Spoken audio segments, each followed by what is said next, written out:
ছোট আছে।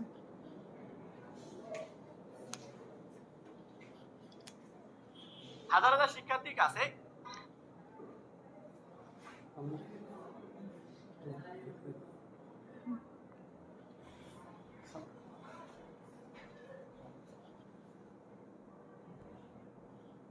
এই লাইটটা বেশি লাগছে না, নিচের লাইটটা একটা অফ করে দেন।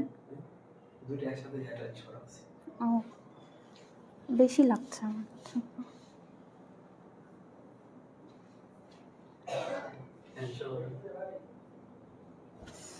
হ্যালো সবাই, আসসালামু আলাইকুম। সবাই দ্রুত আগে জয়েন হয়ে যান। আর আমাকে যারা অলরেডি জয়েন করে ফেলেছেন তারা আমাকে জানান যে আমাকে ঠিক করে দেখা আর শোনা যাচ্ছে কিনা, আদারওয়াইজ আমি ক্লাস শুরু করতে পারবো না। কাইন্ডলি এটা একটু জানান আপনারা।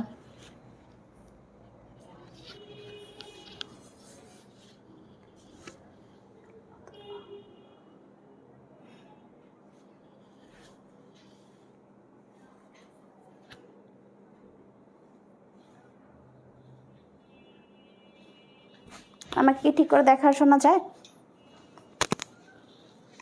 অনেকে যুক্ত হয়ে গেছেন লাইভে অলরেডি। ওকে, ক্লিয়ার অল। রোশনি লিখেছে কথাটা, রোশনিকে অনেক ধন্যবাদ। আমি তাহলে এখন কথা বলতে পারি। আচ্ছা, সবাইকে রমজানের শুভেচ্ছা। রমজান মাস চলছে আমাদের। রমজানে আমার এই বছর এটাই প্রথম ক্লাস, তো সবাইকে রমজানের শুভেচ্ছা দিয়ে ক্লাসটা শুরু করছি। সবাইকে আমি স্বাগত জানাচ্ছি আমাদের আজকের রিস্টার্ট ব্যাচের বাংলা প্রথম পত্রের যেই গদ্যের যে পার্টের প্রথম ক্লাসটা সেটা সম্পর্কে, মানে সেইটাতে আপনাদেরকে সবাইকে আমি স্বাগত জানাচ্ছি। সবাই জলদি ক্লাসে জয়েন করে ফেলেন। যে যার ফ্রেন্ড আছে তাদেরকে মেনশন দিয়ে ফেলেন। আমরা দেন ক্লাসে ধীরে ধীরে আগাবো, কথাবার্তা বলবো, গল্প হবে, পরিচয় হবে, সব কিছু হবে। আগে সবাই একটু যুক্ত হয়ে যান জলদি।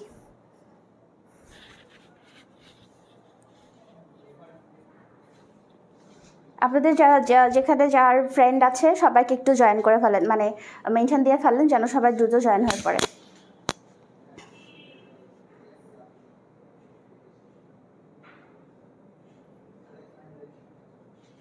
আচ্ছা, অলরেডি অনেকজন যুক্ত হয়ে গেছে, আলহামদুলিল্লাহ।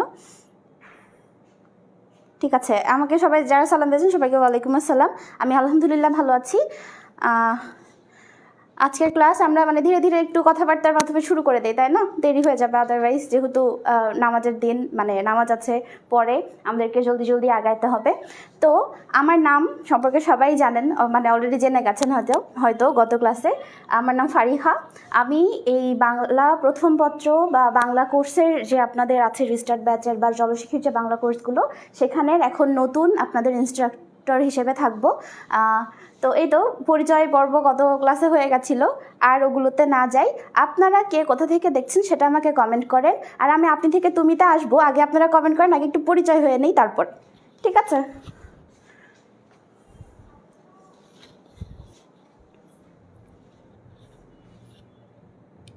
মেনশন ডান, শিফা, গুড। হ্যাঁ, তুমিতে আসবো, এটাই বললাম, তুমিতে আসবো। আগে আমাকে একটু জানাও, জানাও তোমরা যে কোথা থেকে কে দেখছো, দেখি বাংলাদেশের কোন প্রান্ত থেকে কে যুক্ত হয়েছে। আমি আমি নতুন তোমাদের কাছে, বাট তোমরাও তো আমার কাছে নতুন, তাই না? আমি তোমাদেরকে তো এর আগে দেখি নাই, অনলাইনে আর কি, বা আমি তোমাদের ক্লাস নিই নাই কখনো। সো আমাকে একটু জানাও তোমরা কে কোথা থেকে আছো, দেখছো। আর অলরেডি অনেকজন চলে এসেছে, বাকিদেরকে মেনশন দিতে থাকো, চলে আসুক। আমরা ধীরে ধীরে পড়ার দিকে একটু আগাবো, ঠিক আছে? আচ্ছা, অপরিচিতা নিয়ে কিছু কথা আমি বলে নেই আগে, তারপরে সামনে আগাই। যাদের প্রশ্ন ছিল যে ক্লাস কীরকম হবে বা ফ্রি ক্লাস দেখতে চাচ্ছিলে তোমরা, আচ্ছা, আমার ক্লাসে আমি শুরুতে একটা কথা বলে নিতে চাই, আমি কোনো নেগেটিভিটি চাই না। সারা দিন আমরা কিন্তু এখন অনেক নেগেটিভ এনভায়রনমেন্টে থাকি, অনেক জায়গাতে আর কি দেখা যায় এটা খুব, বা সোশ্যাল মিডিয়াতে ঢুকলেও নেগেটিভিটির একটা ঝড় চলে, অলওয়েজ কিছু না কিছু চলতে থাকে। বা নিজের পার্সোনাল লাইফে বা পরিবারে বা বাহিরে যে কোনো জায়গাতে এই নেগেটিভ জিনিসটা বেশি ছড়াই আজকালকার দিনে। তো আমি আমার ক্লাসে অ্যাটলিস্ট কোনো নেগেটিভিটি চাই না। আমি আশা রাখবো যে তোমরা সবাই পজিটিভ একটা এনার্জি নিয়ে বা পজিটিভ একটা ফিলিং নিয়ে আমার ক্লাসে জয়েন করবা সবাই, এবং ক্লাসে থাকাকালীন সময় সবাই একটা পজিটিভ এনার্জি শেয়ার করবা একে অন্যের সাথে এবং আমার সাথে, ঠিক আছে? মানে আমরা এইভাবে করেই আগাবো বা এইভাবে করেই জিনিসটাকে দেখবো। সো এইটা একটা বিষয় গেল। আর একটা বিষয় আমার পড়ানোর ওয়ে, আমি একটু সংক্ষেপে বলে নেই। আমি মানে আমার ক্লাস তো কেউ করেনি তোমরা, সো এটা একটু জেনে রাখলে ভালো যে আপু কীভাবে পড়াবে। আমি যে কোনো গল্প বা যে কোনো কবিতা যদি ধরি, আমি সেখান থেকে তোমাদেরকে একটুখানি মানে কি বলে, এসএসসি তো আছেই সামনে, সেটা তো আমরা রাখছি প্রায়োরিটি লিস্টে, বাট অ্যাডমিশনের যে ব্যাপারটা সেটা একটু মাথায় রেখে আগাবো, ঠিক আছে? কারণ একই পড়া, একই জিনিস। তো এই জিনিসটা যদি আমরা এখন থেকে একটু মাথায় নিয়ে নিয়ে আগাতে থাকি তাহলে একটা মেন্টাল পিস কাজ করে, এটা একটা বিষয়। অলসো প্রিপারেশনটা অনেকটা আগিয়ে যায়, তাই তো? সো এই জন্য আমরা একটু ওই জিনিসটা মাথায় রেখে অ্যাডমিশনকে কেন্দ্র করে, আর এসএসসি সবার আগে থাকবে প্রায়োরিটি লিস্টে, তারপর অ্যাডমিশনটা থাকবে, এভাবে করে আগাবো। আর গল্প পড়ার ক্ষেত্রে বা কবিতা পড়ার ক্ষেত্রে কিছু জিনিস থাকে নির্দিষ্ট, যেগুলো আমাদেরকে জানতেই হয়, মুখস্থ করতে হয়, বুঝতে হয়, এটার একটা বিষয়, সেগুলো সেভাবে করে আমরা দেখব। এর সাথে আমি বলতে চাই যে বাংলা ভাষা আমাদের তো এটা মায়ের ভাষা, আমরা তো এটা মানে গ্রামার বা অন্য কিছু দিয়ে শিখি নাই, তাই না? যেমন আমাদের ইংলিশ শিখতে হয়, বাট বাংলা তো আমরা ওইভাবে করে শিখিনি। তাহলে বাংলা সাবজেক্টটা কারোর কাছে এত কঠিন লাগতে পারে কিভাবে, আমি এটাই বুঝি না। হ্যাঁ, আমি জানি যে অনেক ল্যাঙ্গুয়েজ, বাংলার মধ্যেও অনেক ল্যাঙ্গুয়েজ আছে যেটা মানে যে শব্দগুলোর সাথে আমরা পরিচিত না, যে ভাষাগুলোর সাথে আমরা পরিচিত না, কিন্তু সেটা যদি আমরা ভেঙে বুঝি, আমরা সহজ করে আমাদের ভাষায় যদি বুঝি, তাহলে কি সেটা আর কঠিন থাকে না তো? সো আমি এমনভাবে পড়াবো যে এই গল্প বা কবিতাগুলো তোমাদের কাছে একেবারে নিজের মানে বোঝার মতো বোধগম্য যেন হয়ে যায়।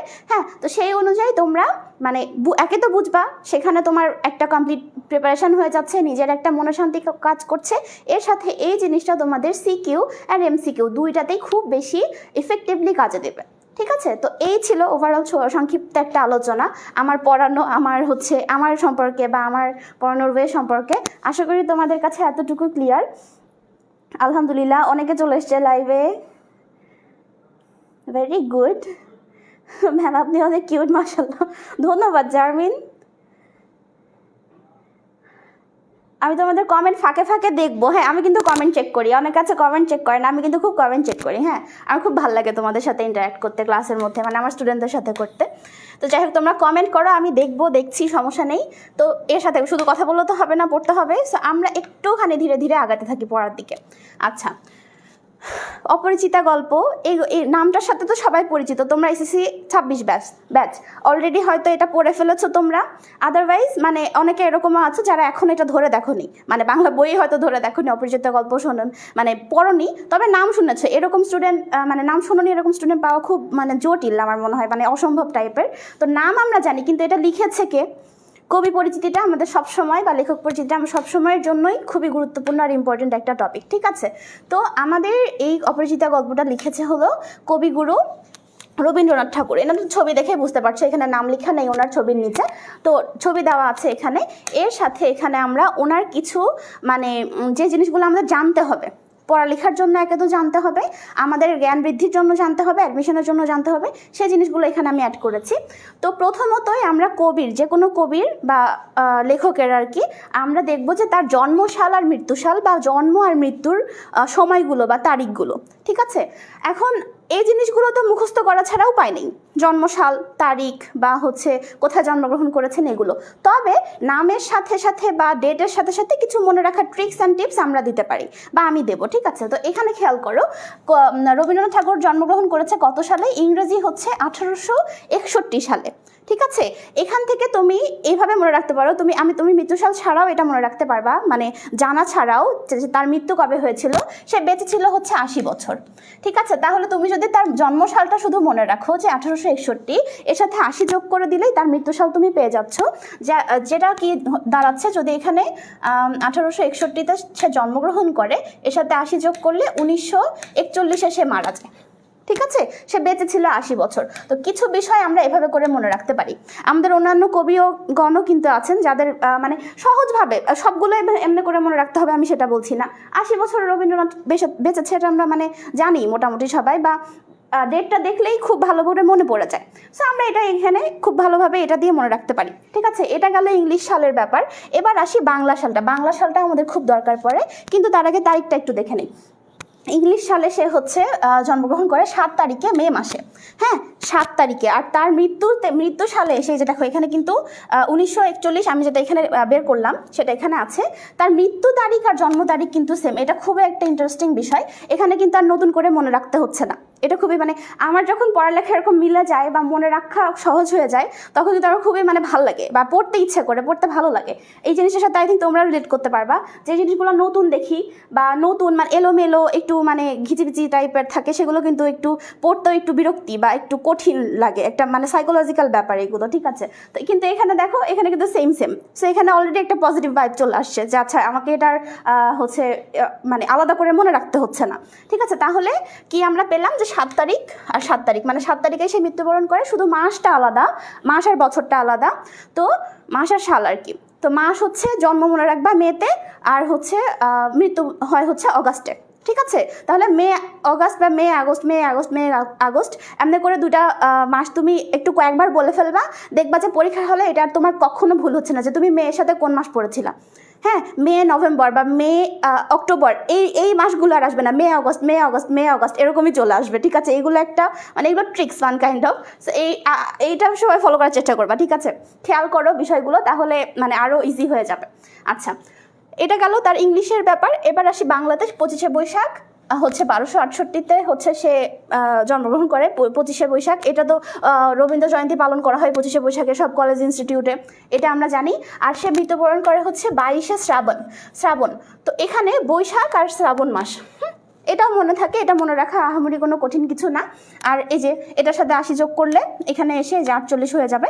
সো এই জন্ম মৃত্যু সাল কিন্তু অলরেডি ক্লিয়ার। তো এগুলো নিয়ে কিন্তু আমার মতে এখন যদি এই ক্লাসগুলো করো, মানে ক্লাসটা করো, এই জিনিস আর কখনো ভুল হওয়ার সম্ভাবনা নেই যদি মনোযোগ দিয়ে করো। এখন যদি তোমরা একটু মানে ফান টাইপের করে ক্লাস করো বা হচ্ছে ওই আচ্ছা দেখছি শুয়ে মানে জাস্ট দেখছি ম্যামের কথা শুনছি আর যা বলে বলুক এরকম করে করো, তাইলে কিন্তু মনে থাকবে না। সো একটু অ্যাটেন্টিভলি করো, তোমাদেরই পরে কাজে দিবে ব্যাপারগুলো। ড্রেসের কালার ভালো লাগছে, সব বাদ দিয়ে ড্রেসের কালার, বাহ কি সুন্দর। আচ্ছা ঠিক আছে, শোনো সবাই এদিকে খেয়াল করো। এবার জন্ম মৃত্যুর আমি কিন্তু অলরেডি ক্লিয়ার করে ফেলেছি। এবার আসো তার হচ্ছে পরিবারের ক্ষেত্রে। হ্যাঁ, পরিবারে হচ্ছে তার যে অবস্থান বা তার রিলেটিভস সেগুলো নিয়ে আমরা জানবো। মানে এগুলো আমাদের বইয়ে উল্লেখ থাকে আর এগুলো খুবই ইম্পর্টেন্ট, এই জন্য জানছি। মানে যেটা ধরো ইম্পর্টেন্ট না বা ভালো কিছু না বা আমাদের পড়ে লাভ নেই, হ্যাঁ, সেগুলাতে কিন্তু আমরা এত একটা মনোযোগ দিব না। এটা কিন্তু আমি আগে বলছি, এগুলো শুধুমাত্র টাইম কিল করা আর নিজের হচ্ছে লাইক কর্মদক্ষতাটা ওখানে নষ্ট করা বোঝায় আর কি। সো আমাদের হাতে এখন এত টাইম নেই, আমরা এই যেটা দরকার সেখানে ফোকাস করছি। তো তার পিতা মহর্ষি হচ্ছে মানে পিতা মহর্ষি দেবেন্দ্রনাথ ঠাকুর, মানে হচ্ছে সে হচ্ছে তার বাবার নাম হলো দেবেন্দ্রনাথ ঠাকুর। আর তার পিতামহ মানে হচ্ছে দাদা মানে বাবার বাবা। মানে আমাদের দাদু সম্পর্কে যিনি হন আর কি তিনি। তো পিতামহ হচ্ছে উনি, ওনার নাম হলো প্রিন্স দ্বারকানাথ ঠাকুর। তো এখানে একটা বিষয়, রবীন্দ্রনাথ কিন্তু ঠাকুর পরিবারে জন্মগ্রহণ করে। এটা একটা গুরুত্বপূর্ণ এমসিকিউও বটে যে রবীন্দ্রনাথ কোন পরিবারে জন্মগ্রহণ করে, ঠাকুর পরিবারে। মানে তার নাম থেকেই কিন্তু এই বিষয়টা মনে রাখা, মানে এটা এক্সট্রা করে আর মনে রাখার কিছু নেই, নাম থেকেই আসছে। তো এই যে ওনাদের নামেও আছে ঠাকুর, আবার রবীন্দ্রনাথ ঠাকুর ওনার নামও ঠাকুর। সো তারা আসে হলো ঠাকুর পরিবার থেকে। এবার আসি হচ্ছে মাতাতে, তার মায়ের নাম হলো সারদা দেবী, ঠিক আছে। এনার বাসা মেবি খুলনাতে এরকম। সো অত জানার দরকার নেই, তার নামগুলো জানলে ইনাফ। এখানে তারপরে আসি হচ্ছে তার পরিবারের অবস্থান। মানে রবীন্দ্রনাথরা কিন্তু হচ্ছে অনেকজন মানে তার ভাই বোন ছিল। তো রবীন্দ্রনাথ তার মধ্যে বাবা মার 14 সন্তান ছিল আর 8ম পুত্র ছিল। বুঝতে পেরেছো? 14 মানে 14 নাম্বার ছেলে বা সন্তান ছিল হচ্ছে রবীন্দ্রনাথ। আর 8ম পুত্র মানে ছেলেদের থেকে সে হচ্ছে 8 নাম্বারে ছিল, ছেলেদের ভাইদের মধ্যে, ঠিক আছে। এটা গেল একটা বিষয়। আর স্ত্রীর বিষয়টাও হচ্ছে মানে গুরুত্বপূর্ণ এখানে। তার স্ত্রীর হচ্ছে অরিজিনাল নাম আর পরবর্তী নাম, এই দুটা বিষয় একটু খেয়াল রাখবা তোমরা সবাই। স্ত্রীর অরিজিনাল নাম হলো ভবতারিণী দেবী। স্ত্রীর অরিজিনাল নাম কি? ভবতারিণী দেবী। কিন্তু সেটা পরবর্তীতে পরিবর্তিত হয়ে মৃণালিনী দেবীতে হচ্ছে রূপান্তরিত হয়েছে, ঠিক আছে। আমরা কিন্তু মৃণালিনী দেবী এটাই কিন্তু মোস্ট অফ দ্য টাইম খেয়াল করে থাকি বা অনেক জায়গাতে লেখা দেখতে পারি, কিন্তু ভবতারিণী দেবী তার যে আসল নাম এটা কিন্তু আমরা অনেকে জানি না। সো এখানে তোমাদের মানে জ্ঞানকে সমৃদ্ধ করার জন্য আর আরও মানে এটা ভালোভাবে জানার জন্য আমি এটা এখানে উল্লেখ করেছি। এটা খেয়াল মানে জাস্ট মনে রাখলেই হবে, গুরুত্বপূর্ণ কিছু না, বাট মনে রাখতে হবে এরকম। মৃত্যু হয়ে গেছে, ছদ্মনাম। এবার ছদ্মনামের বিষয়টা হচ্ছে খুব খুব খুব ইম্পর্টেন্ট। আচ্ছা, ছদ্মনাম কেন কবিরা ইউজ করে, এটা কি তোমরা জানো? কেউ জানলে একটু কমেন্ট করো তো। কোনো কবি ছদ্মনাম কেন ইউজ করে? আমরা কিন্তু অনেক কবির ছদ্মনাম খেয়াল করি, যে নাম একটা কবির, অরিজিনাল নাম একটা, রবীন্দ্রনাথ ঠাকুর বা কাজী নজরুল ইসলাম, কিন্তু তাদের একটা করে ছদ্মনাম আমরা খেয়াল করে থাকি। ছদ্মনামটা কি, মানে ছদ্মনামটা কেন ইউজ করা হয়, এটা কি তোমরা কেউ জানো? জানলে একটু কমেন্ট করো তো।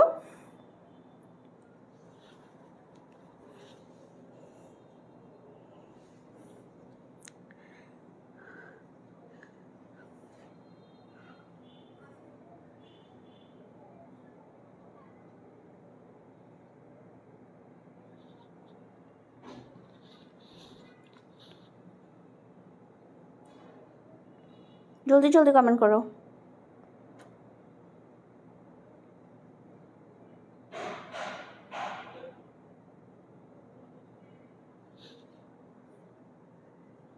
আচ্ছা, এখানে একজন কমেন্ট করেছে যে পিতামহ অর্থ দাদি, দাদা কেন বলছেন? পিতামহ অর্থ দাদি, এটা তোমাকে কে বলেছে?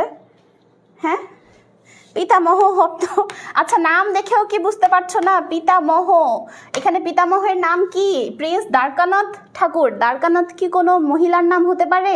দাদি তো স্ত্রীলিঙ্গ, দাদা তো পুংলিঙ্গ, তাই না? পিতামহ হচ্ছে দাদা, মানে হচ্ছে বাবা, মানে তোমার বাবার বাবা, এরকম, তোমার বাবার মা না, ঠিক আছে? পিতামহ হচ্ছে বাবার বাবা। নাম দেখেও তো এটা বোঝা যায়, এটা তো খুব কমন জিনিস, মানে এখানে কনফিউশন হওয়ার তো কিছু নাই। নাম দেখে বোঝা যাচ্ছে যে এটা তো দ্বারকানাথ তো কোনো মেয়ের নাম হইতে পারে না। বাবা, পুরা বই 3বার কমপ্লিট করা শেষ?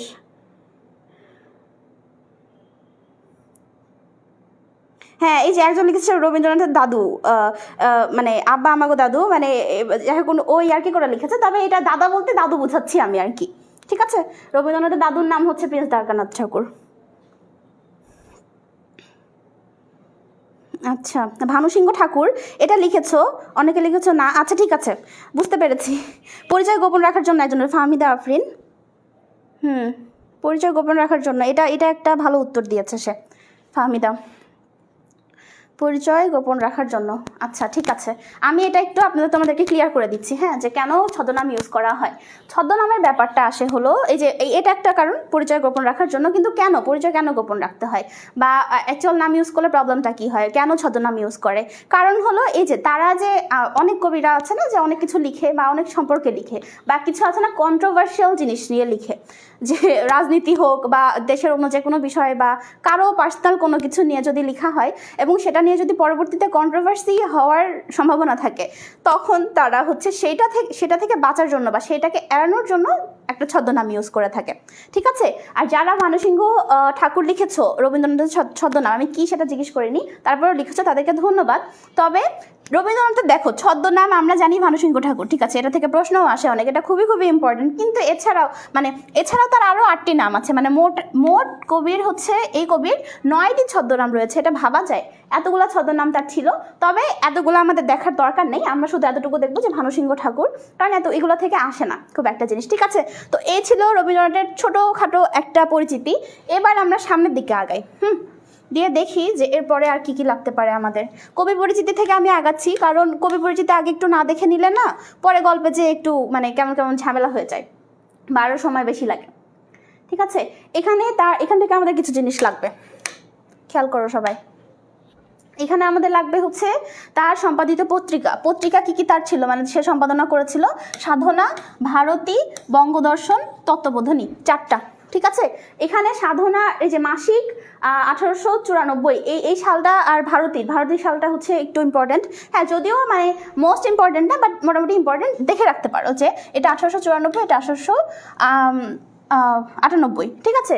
এটা গেল তার সম্পাদিত পত্রিকা। এবার প্রথম কবিতা, প্রথম কাব্য, আর প্রথম উপন্যাস, প্রথম সার্থক উপন্যাস, এই কটা জিনিস, মানে প্রথম যে জিনিসগুলো আছে সেগুলো আমরা একটু এক ঝলকে দেখে নিব। এই কটা জিনিসই খুবই ইম্পর্টেন্ট, ঠিক আছে? একটা না একটা প্রশ্ন এখান থেকে চলে আসতে পারে। আর আমরা এরপরে কিছু প্রশ্নও দেখবো, প্রশ্ন দেখলে আরও বুঝে যাবা তোমরা যে কেন এগুলো পড়াচ্ছি, কেন এগুলো দেখতে বলছে ম্যাম। তো প্রথম কবিতা হচ্ছে তার হিন্দু মেলার উপহার, এটা নাম, সেটা কত মাত্র দেখো 13 বছর বয়সে সে হচ্ছে তার অমৃতবাজার নামক একটা পত্রিকাতে সে প্রকাশিত করেছিল মাত্র 13 বছর বয়সে। ভাবা যায়, মানে সে কবি হয়ে জন্মগ্রহণ করছে, ওয়ান কাইন্ড অফ এরকম একটা ব্যাপার। সো প্রথম কবিতা হলো হিন্দু মেলার উপহার, এটা ইম্পর্টেন্ট। প্রথম কাব্যগ্রন্থ, এটা তো বলার বাহিরে প্রথম তার এখানে একটা টুইস্ট আছে, এটা খুব ভালো মতন জানতে হবে। এই টুইস্টটা ভালো করে খেয়াল করো, সবাই। প্রথম কাব্যগ্রন্থ হচ্ছে বনফুল, এটা কিন্তু আমরা জানি, কম বেশি সবাই জানি যে রবীন্দ্রনাথের প্রথম কাব্যগ্রন্থ হলো বনফুল, কিন্তু এটি রচনার দিক থেকে হচ্ছে প্রথম নয়। বনফুলটা হচ্ছে রচনার দিক থেকে প্রথম নয়। রচনা বলতে কি, রচনার দিক থেকে মানে রচনা বা প্রকাশের দিক থেকে প্রথম নয়। কেন? কারণ সে হচ্ছে প্রথম কাব্যগ্রন্থ হিসেবে বনফুল লিখেছে, কিন্তু প্রথমে সে এটা প্রকাশ করেনি। প্রথম লিখেই বনফুল ডিরেক্টলি সে প্রকাশ করেনি। প্রকাশ কোনটা করেছে? প্রকাশ করেছে হচ্ছে এই যে কাহিনী, কবি কাহিনী। কাব্যগ্রন্থ হচ্ছে কবি কাহিনী। প্রথম কোনটা সে প্রকাশ করেছে? কবি কাহিনী আগে প্রকাশ করেছে, তারপরে সে বনফুল প্রকাশ করেছে। তো এক্ষেত্রে এই টুইস্টটা এটা এরকমই, মানে এটা মাথায় রাখতে হবে যে প্রথম কাব্যগ্রন্থ তার লেখা হচ্ছে বনফুল, কিন্তু যদি আমাদের প্রশ্ন এটা বলে যে তার প্রথম প্রকাশিত কাব্যগ্রন্থ কোনটি, তখন কিন্তু আমরা বনফুল লিখতে পারবো না, সেটা লিখলে ভুল হবে। আমাদের তখন লিখতে হবে হচ্ছে কবি কাহিনী। ঠিক আছে, ক্লিয়ার এই জিনিসটা, এই টুইস্টটা সবাই একটু মাথায় রাখবা। যদি নর্মালি বলে যে তার প্রথম রচয়িত কাব্যগ্রন্থ কোনটি বা তার প্রথম কাব্যগ্রন্থ, নর্মালি যদি প্রশ্ন করে তাহলে বনফুল আমরা ডিরেক্ট লিখে দিব। কিন্তু যদি প্রকাশিত কথাটা উল্লেখ থাকে যে প্রথম প্রকাশ করে কোন কাব্যগ্রন্থ, প্রকাশিত কাব্যগ্রন্থ কোনটি, তাহলে আমাদেরকে কবি কাহিনীই দিতে হবে। আমরা সেখানে বনফুল দিতে পারবো না, কারণ বনফুল সে প্রথমে প্রকাশ করেনি। ঠিক আছে, বুঝতে পেরেছো? এর থেকে সহজভাবে আর বোঝানো সম্ভব না। আর না বুঝলে এক একটা করে আমি কিন্তু পানিশমেন্ট দিব। আমি কিন্তু ক্লাসের মাঝখানে পানিশমেন্ট দিই সবাইকে, মানে যদি কাহিনী করো তো।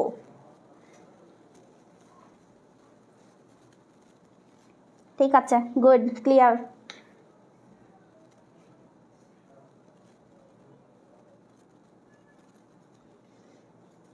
হ্যাঁ, তোমার লিখেছেন ফার্স্ট আপু প্রথমেই ক্লাস নিচ্ছে তোমাদের।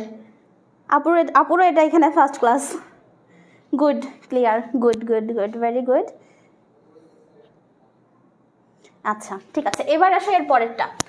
প্রথম উপন্যাস করুণা। এখানে আর নতুন মানে এগুলাতে ঝামেলা নাই কোনো। করুণা উপন্যাস ভারতী পত্রিকায় হচ্ছে সেটা প্রকাশিত করেছেন তিনি, মানে প্রকাশ করেছিলেন।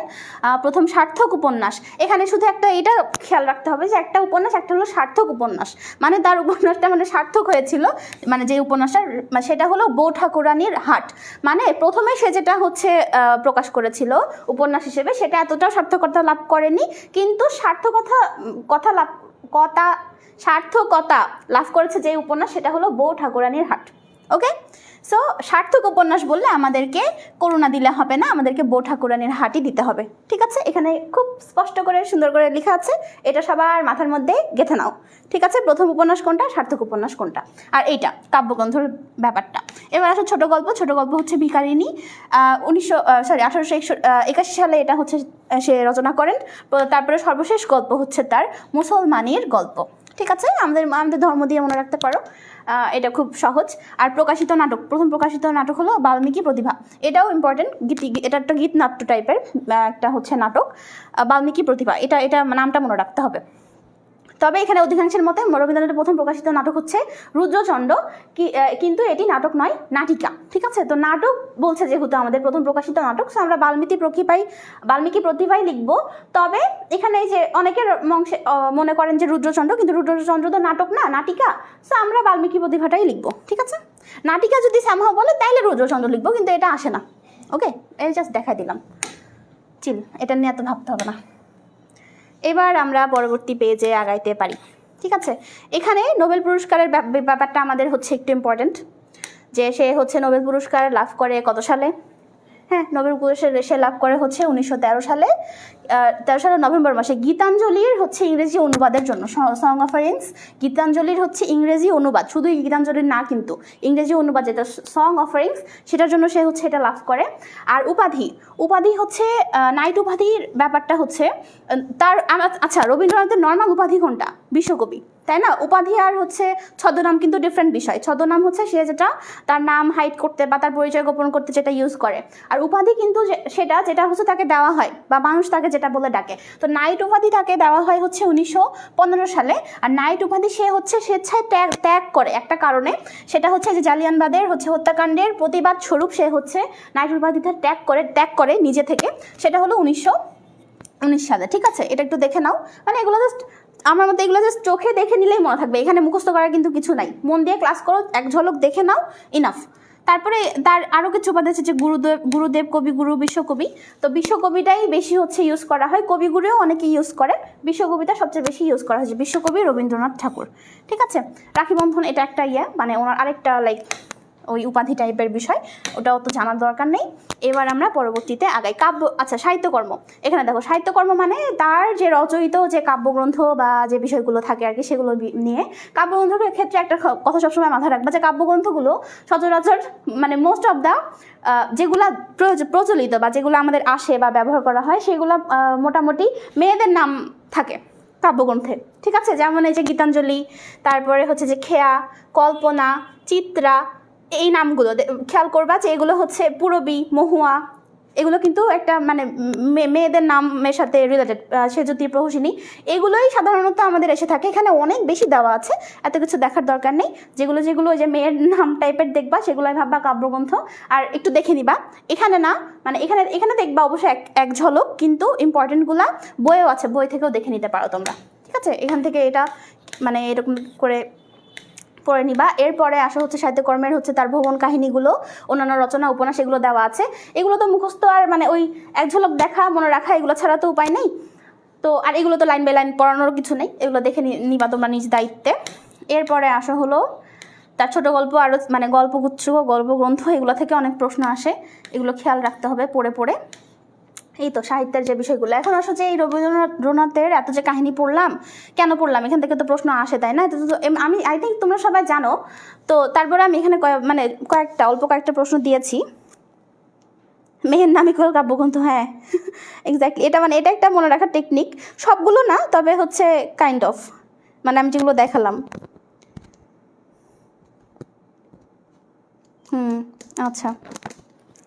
আচ্ছা এবার আসো হচ্ছে এটার প্রশ্নের উত্তর দাও তো। 1 নাম্বার, রবীন্দ্রনাথ বলেই দেওয়া আছে, ভানুসিংহ ঠাকুরের ছদ্মনাম কি? রবীন্দ্রনাথ। থাকে, এটা আর দিতে হবে না, থাক, এতটাও মানে না তোমরা, মানে এটা দিয়ে আর অপমান না করি তোমাদেরকে। এই প্রশ্নটা জাস্ট দেখে নাও। আর এটা এখানে অ্যাড করার কারণ হচ্ছে যে কি বলে, কোথায় এসেছে দেখেছো? মানে আমরা যে এটা পড়লাম বিষয়টা সহজ, বাট দেখো কত জায়গাতে এটা এসেছে আর কত ইম্পর্টেন্ট এই প্রশ্নটা। এটা গেল। তারপরে আসো হচ্ছে এর পরের প্রশ্নের উত্তরটা দাও।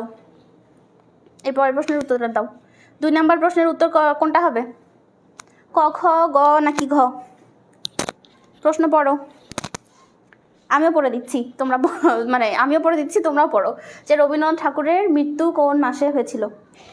জন্ম মৃত্যুর সময় কিন্তু ভালো করে মাস আমি ভালো করে বলে দিয়েছিলাম। না পড়লেও এটা পারবা এখন, আর না পারলে একটা মানে দিব এখন পানিশমেন্ট আমি। দেখি,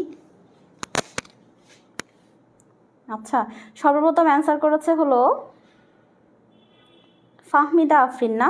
না তার আগেও করেছে 1B। ও 1 এর B, 1 না 2 এর করো, সরি 2 এর প্রথম অ্যান্সার করেছে হলো অর্পিতা খানম। অর্পিতা খানমের জন্য একটা হাতালি, ভেরি গুড অর্পিতা। বাকি তারপরে মারিয়া, আফরিন, নুসরাত, তারপরে সারিকা, সবাই লিখেছে, কানিস। আচ্ছা কমেন্ট করতে থাকো, ভেরি ভেরি ভেরি গুড। খুব অ্যাটেন্টিভ দেখছি ক্লাসে তোমরা, বাবা আমি তো প্রথম ক্লাসে তোমরা এত অ্যাটেন্টিভ থাকবে আমি তো ভাবিই নাই। যাই হোক, ভেরি গুড। এই যে বলেছিলাম সে 25শে বৈশাখ জন্মগ্রহণ করে, মৃত্যু তার ঘটে হলো শ্রাবণ, 22শে শ্রাবণ। এই 22শে শ্রাবণ তারিখটাও খুব পরিচিত আমাদের। ঠিক আছে, আচ্ছা এবার আসো এটাতে, নিচের কোনটি রবীন্দ্রনাথ ঠাকুরের রচিত উপন্যাস? এই যে এত যে সাহিত্য কাহিনী পড়ালাম বা দেখালাম, এটার কারণ হচ্ছে এটাই। জানো তোমরা 26 ব্যাচ তো তোমাদের অলরেডি এগুলো নিয়ে ধারণা থাকার কথা, তারপরেও বলছি যারা একেবারে নতুন থাকতেই পারো, অনেকে যে বই টই বা প্রশ্ন টশ্ন সম্পর্কে এখন আইডিয়া নেই ভালো করে। তো এই উপন্যাস তার, কোনটা কাব্যগ্রন্থ তার, কোনটা ওই যে প্রথম প্রকাশিত কাব্যগ্রন্থ, বা কোনটা হচ্ছে তার ছোট গল্প, কোনটা নাটক, এ ধরনের প্রশ্ন আসে আমাদের বোর্ড কোশ্চেনে আসে, মানে বোর্ডে আসে, আবার অ্যাডমিশনের ক্ষেত্রে এগুলো গুরুত্বপূর্ণ। তো এখানে আমাদের উপন্যাস চেয়েছে, তার প্রথম না, এখানে নর্মালি উপন্যাস চেয়েছে। এখন দেনা পাওনা, ডাকঘর, মুক্তধারা, শেষের কবিতা। এক্ষেত্রে ঝামেলাটা কি হয় জানো, অপশানগুলো এরকম দেয় যে 4টাই হচ্ছে ওই লেখকেরই লেখা, মোস্ট অফ দ্য অপশন এরকম থাকে। তো তোমার এখন এটা আইডেন্টিফাই করতে হবে যে কোনটা অ্যাকচুয়ালি উপন্যাস, বা কোনটা কাব্যগ্রন্থ, বা কোনটা ছোট গল্প, এরকম বিষয়টা। ঠিক আছে, তো এটার অ্যান্সার করো। 3 নাম্বার কি হবে? 3-এর অ্যান্সার কে ফার্স্টে করলো? 3-এর ডি কে লিখলো এটা? দাঁড়াও, এই যে সুরভি, রাজিয়া সুলতানা সুরভির জন্য একটা এই যে হাততালি ওকে দিলাম, তোমাকে না দিলে মন খারাপ করবা, বাট অ্যাকচুয়ালি ফিলিংটা সেমই। ঠিক আছে,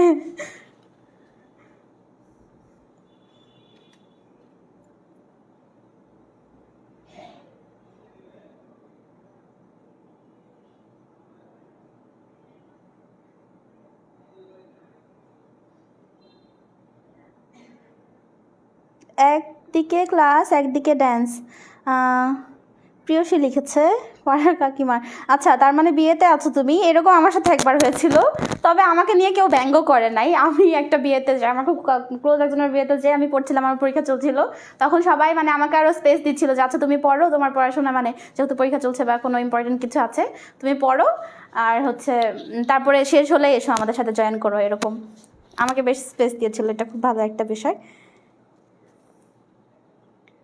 আচ্ছা, তারপরে সবাই হচ্ছে লিখেছে উত্তর, ভেরি ভেরি গুড। ঠিক আছে, শেষের কবিতা হলো, উত্তর পেয়ে গেলাম। 3-এর ঘ হবে। শেষের কবিতা। যারা অন্য উত্তর দিয়েছো, মনে হয় ক একজন লিখেছো দেখলাম, ক না খ, তো সেটা ভুল। শেষের কবিতা হচ্ছে তার উপন্যাস। ঠিক আছে, আমাদের কবি পরিচিতি মোটামুটি ডান। এখন কবি পরিচিতি আর দেখবো না, মানে আর দেখার কিছু নেই, বাকিটা এখন ভালো করে করার দায়িত্ব তোমাদের। এরপর আসো অপরিচিতা গল্পের আমরা যে বিষয়গুলোতে খেয়াল করব। আচ্ছা, পড়ার আমি যে বিষয়গুলো, মানে আমার যে ওয়েটা আমি তোমাদেরকে প্রথমে বললাম, সেখানে আরও কিছু বিষয় আমি অ্যাড করছি। সেটা হলো, দেখো, ওই যে বুঝে বুঝে পড়ার যে বিষয়টা, আমি তো মানে ওটাও বললাম যে আমরা বুঝে বুঝে পড়বো, দেন এমনিতেই মনে থাকবে, তাই না? তো এখানে আমি কিছু বিষয় তোমাদেরকে, ওই যে আর অ্যাডমিশনের যে বিষয়টা, মানে সব কিছু মাথায় রেখে আমরা যে আগাচ্ছি, সেগুলো আমরা মাথায় রেখে এখানে কিছু জিনিস আমি অলরেডি তুলে দিয়েছি তোমাদেরকে, যেগুলো বেশি ইম্পর্ট্যান্ট, মানে এক নজরে দেখলে হয়ে যায় এরকম ব্যাপারগুলো। তো বিষয়গুলো খেয়াল করো। সেটা হলো প্রথম লাইন কোনো গল্প বা পদ্যের, গদ্য বা পদ্যের হচ্ছে প্রথম লাইন আর শেষ লাইন খুব ইম্পর্ট্যান্ট। মানে এগুলো থেকে প্রশ্ন আসে যে এই গল্পের প্রথম লাইন কি, এই গল্পের শেষ লাইন কি, এরকম, বা পংক্তিটি লিখো, এই ধরনের। কতেও আসতে পারে, কতে খুব কম আসে, এমসিকিউতে বেশি আসে এই জিনিসগুলো। তো এই গল্পের প্রথম লাইন আর শেষ লাইন কি? প্রথম লাইন হচ্ছে আজ আমার বয়স 27 মাত্র। এই প্রথম লাইন মানে কারোর ভুল হওয়ার কথা না, এই প্রথম লাইন মানে সবারই মুখস্থ আমার জানা মতে, মানে এত বেশি এই প্রচলিত এই লাইনটা। এটার সাথে আরও কিছু লাইন আছে অপরিচিতার, তো 27 মাত্র এটা খেয়াল রাখো। আর শেষ লাইন হচ্ছে ওগো অপরিচিতা। এই শেষ লাইনটা একটু মানে বড়, তবে পড়লে মনে থাকবে আর কি। মানে পড়ে এমসিকিউতে যদি অপশন থাকে দেওয়ার মতন। সো শেষ লাইনটা দেখে নাও। এরপরে আসো উপকরণে। উপকরণগুলো মানে এই কবিতাতে আমরা কি কি জিনিসপাতি পাবো, এই জিনিসগুলো খুব ইম্পর্টেন্ট। মানে ইম্পর্টেন্ট বলতে মনে রাখার জিনিস আর গুরুত্বপূর্ণ আর কি। উপকরণ বলতে বোঝাই হচ্ছে যে এই উপন্যাসে আমরা কি কি জিনিস পাবো, মানে কী কী জিনিস খেয়াল করবো বা দেখবো। মানে উপকরণ মানে ইনগ্রিডিয়েন্টস। উপকরণ মানে ইংলিশ বলে দিলাম, বুঝে নাও এখন তোমরা। সো উপকরণ পাবো হচ্ছে তামাক, গুড়গুড়ি আর হুকা। এই 3টা জিনিস পাবো, তামাক, গুড়গুড়ি আর হুকা। আর ছেলেরা দেখে মনে হয় খুবই এক্সাইটেড হয়ে গেল কিনা কে জানে। আছে না কি এরকম দুষ্টু কেউ এখানে যে তামাক, গুড়গুড়ি, হুকার সাথে খুবই পরিচিত? দেখি তো কমেন্ট। তামাক, গুড়গুড়ি, হুকা, এই 3টা আমরা উপকরণ পাবো। দেবদেবী পাবো আমরা এখানে বেশ কয়েকটা। একটা হলো অন্নপূর্ণা, আরেকটা হলো গজানন। গজানন হচ্ছে কার্তিক, না সরি, গজানন হচ্ছে গণেশ। এটা এখানে এভাবে কেন লিখেছে? গজানন না, গণেশ। গণেশ, কার্তিক, মানে কার্তিক ডিরেক্ট নেই, তবে ওটা হচ্ছে ইনডিরেক্টলি বলা আছে। তো অন্নপূর্ণা পাবো, সরস্বতী পাবো, গণেশ পাবো আর লক্ষ্মী পাবো। এই কয়টা আমরা দেবদেবীর নাম পাবো, 4টা। তারপরে স্থান পাবো হচ্ছে হাবড়া, স্থানও 4টা, হাবড়া, কলিকাতা, কানপুর আর কোন্নগর। কিন্তু এখানে দেশের নাম একটা আছে, সেটা হলো একটাই দেশ, মানে এটা স্থান বা দেশ তুমি আলাদা করে ধরতে পারো, সেটা হলো বাংলাদেশ। আমাদের দেশই, এটা ছাড়া আর কোনো দেশের নাম উল্লেখ নেই। এটা হচ্ছে পাশে লিখে নাও বা একটা এসএস তুলে নাও। স্থান আমরা এই কয়টা পাবো। ফুল পাবো হচ্ছে আমরা বেশ কয়েকটা, শিমুল, বকুল, রজনীগন্ধা আর পদ্ম। এই গল্পের সাথে অন্য কোনো গল্প বা পদ্য এখন গুলিয়ে ফেলো না, অন্য কোনো গল্পের নাম বা হচ্ছে মানে ফুলের নাম বা এরকম কিছুর নাম, শুধু এই গল্পেরটা খেয়াল করো যে ফুলের নাম আমরা পাবো হলো শিমুল, বকুল, রজনীগন্ধা, পদ্ম। রং পাবো 3টা, কালো, লাল, সবুজ। কালো, লাল, সবুজ। লাল সবুজ পতাকার রং, কালো হচ্ছে শোক দিবস থেকে কালো মনে রাখতে পারো, আমাদের মানে স্বাধীনতা থেকে মনে রাখতে পারো, ঠিক আছে, কালো, লাল, সবুজ। প্রাণী পাবো বেশ কয়েকটা, প্রজাপতি, রাজহাঁস, ভ্রমর, হস্তি আর সাপ। 5টা পাবো প্রাণী। তবে প্রজাপতি, এখানে প্রজাপতির মানে অ্যাকচুয়াল প্রজাপতি মিন করা হয় না, এখানে প্রজাপতি মানে বিয়ের দেবতা, এটা বোঝানো হয়। হ্যাঁ, হিন্দুদের বিয়ের দেবতাকে প্রজাপতি বলা হয়, সেক্ষেত্রে ইউজ করা হয়। আর ঋতু থাকবে একটাই, বসন্ত, যেটা আমাদের মানে চলে যাচ্ছে না, গেল অলরেডি বসন্ত। এবার তো বসন্ত পালনই হলো না আমাদের, যাই হোক। সো এই বিষয়গুলো তোমরা একটু এসএস নিয়ে নাও। আর একটা জিনিস আমি পড়া শুরুর আগে বলে নেই, পড়া শুরুর আগে বলে নেই, আমি যে গল্প শুরু করব যখন বা পদ্য শুরু করব যখন, মানে অ্যাকচুয়ালি পড়ানো বই থেকে, মানে বইয়ের লেখাগুলো, মানে গল্প যেখান থেকে শুরু হবে, সেখানে তোমরা যখন আমি একটা লাইন করে পড়াবো, তখন সেই লাইনের সাথে সাথে তোমরা সেই লাইনের অর্থগুলো লিখে নিবা। আমি যেগুলো বলবো লিখতে বা ইয়েতে বইতে লিখে নিবা। এটা কোনো এখান থেকে এসএস তুলবা না, কোনো তোমরা হচ্ছে পিডিএফের আশায় বসে থাকবা না এই মানে অর্থ বোঝানোর ক্ষেত্রে, ঠিক আছে? এটা যেন সবার মাথায় রাখে। আমি কেন লেখার কথা বলছি এটাও আমি তোমাদেরকে ভেঙে বলছি। কেন লিখতে হয়, আমাদের বইগুলো খুলে দেখবা যে লাইন বাই লাইন মানে লিখাতে, আমাদের নিজের লিখাতেই ভর্তি। কেন? কারণ আমরা যখন পড়ি, আর বইয়ের বিষয়টা আগে ক্লিয়ার করি, আমরা হচ্ছে বইয়ে কেন পড়বো। এই যে গল্প আমি এখান থেকে পড়াবো, এখানে তো স্লাইডে দেখতেই পাবা, কিন্তু আমরা ওইদিকে স্লাইড দেখবো এর সাথে বইটাও রাখবো পাশে। বইটাও পাশে রাখবো, বইটাও আমরা বইয়ের লাইনগুলোও খেয়াল করব। এখানে পড়ার সাথে সাথে বইয়ের লাইনগুলোও খেয়াল করব, কারণ বইয়ের উপরে কোনো কিছু নাই। তোমরা যতই স্লাইড পড়ো, যতই তুমি ফোনে স্ক্রিন দেখো, স্ক্রিন দেখে পড়া মুখস্থ করো, কিন্তু বইয়ের পাতা বা বইয়ের লেখার উপরে কোনো কিছু নাই। পরীক্ষার হলে বইয়ের পাতা বা বইয়ের লেখাগুলোই আগে মাথায় আসে, আগে মনে হয়, ঠিক আছে? তা আমি সবসময় প্রেফার করি বই দেখে দেখে পড়া। স্লাইড বা অন্যান্য ফোনের যে বিষয়গুলো, সেগুলো তো থাকবেই, ওগুলো এক সাইডে। কিন্তু এটার পাশাপাশি আমরা তো এখানে বই দেখে দেখে পড়াতে পারবো না, মানে বই দিয়ে তোমাদেরকে তো বই দেখাতে পারবো না, বইয়ের লেখা তো অনেক ছোট। তো আমাদেরকে এখানে স্লাইড বানাতেই হবে বা এখানে তোমাদেরকে দেখতেই হবে, কিন্তু তোমরা পড়বা হচ্ছে বইয়ে। বইটা খেয়াল করবা, বইয়ে পড়বা, তার সাথে সাথে বইয়ের যে মানে যেই লাইনের অর্থ যেরকম সেরকম তোমরা বইয়েই ছোটো ছোটো করে উপরে লিখে নিবা, ঠিক আছে? কেমনে লিখবা, কী লিখবো, ওগুলো আমি ডিটেলসে বলে দিব, সমস্যা নাই। এবার আসো হচ্ছে চরিত্রসমূহ। অপরিচিতার যে হচ্ছে চরিত্র, মেইন দুটা চরিত্র ক্যারেক্টার, এটা তো আমরা সবাই জানি। একটা হচ্ছে নায়ক আর একটা হচ্ছে নায়িকা। অপরিচিতার যে আমার ইন্টারেস্টিং বিষয়টা লাগে, অপরিচিতা গল্পের ইন্টারেস্টিং বিষয়টা হলো এটা একটা নাটক বা একটা মুভি টাইপের। বাংলাদেশের কিন্তু এরকম হচ্ছে একটা নাটক না 2-3টা নাটক অলরেডি বের করা আছে, ইউটিউবে সার্চ দিলে দেখতে পারবা। সো এই অপরিচিতা গল্পটা কিন্তু খুব সুন্দর মতো মানে একটা পড়ার সময় বা করার সময় মনে হয় বা বোঝার সময় মনে হয় যে আমি একটা কোনো মুভি দেখছি বা আমার সামনে কোনো একটা নাটক চলছে, এরকম মনে হয়। যদি তুমি সেরকম করে উপলব্ধি করে পড়তে পারো, তো তোমার এখন মনোযোগ যদি অন্যদিকে পড়ে থাকে, তোমার যদি এখন মনোযোগ ওই মানে আম্মু ডাকছে, এটা করছে ওটা করছে, বা যারা দুষ্টু পোলাপাইন তারা দুষ্টু কাজে ব্যস্ত থাকছে, সেই ক্ষেত্রে তোমরা যদি সেদিকে মনোযোগ দিয়ে রাখো, তাইলে কিন্তু বুঝবা না, ওরকম লাগবে না। তবে মন দিয়ে একটু ভালো মতন করে আমার কথাগুলো শুনলে দেখবা যে এই গল্পটা মানে পড়ছো বা বুঝছো, মনে হবে একটা তুমি মানে কল্যাণীর জায়গাতে নিজেকে ভাবতে শুরু করবা, বা অনুপমের জায়গাতে ছেলেরা যারা আছে তারা ভাবতে শুরু করবা, এরকম একটা বিষয় হয়ে যায়।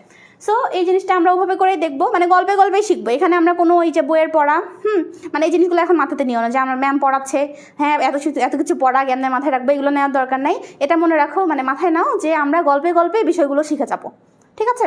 তো একদম খুব সংক্ষেপে আমি অনুপম আর কল্যাণীর যেই মানে তাদের রিলেটিভের যেই চরিত্রগুলো আছে সেগুলো এখানে দিয়েছি।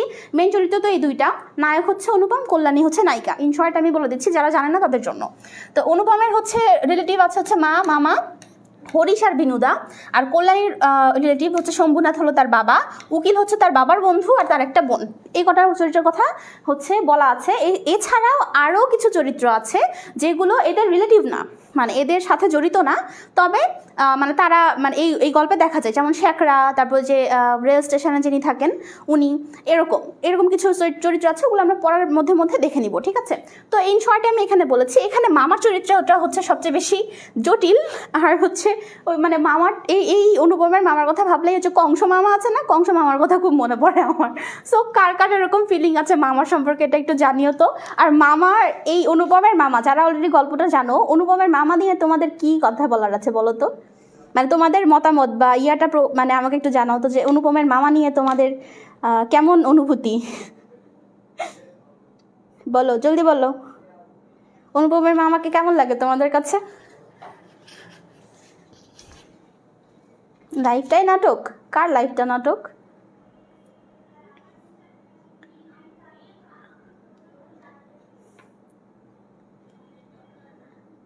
আপু কয়টা পড়াবে নেই করছে?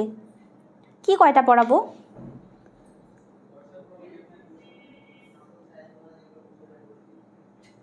মামাটা খুব বদ, বেডা অনেক খারাপ, আয় আল্লাহ, মারাত্মক একটা লোক।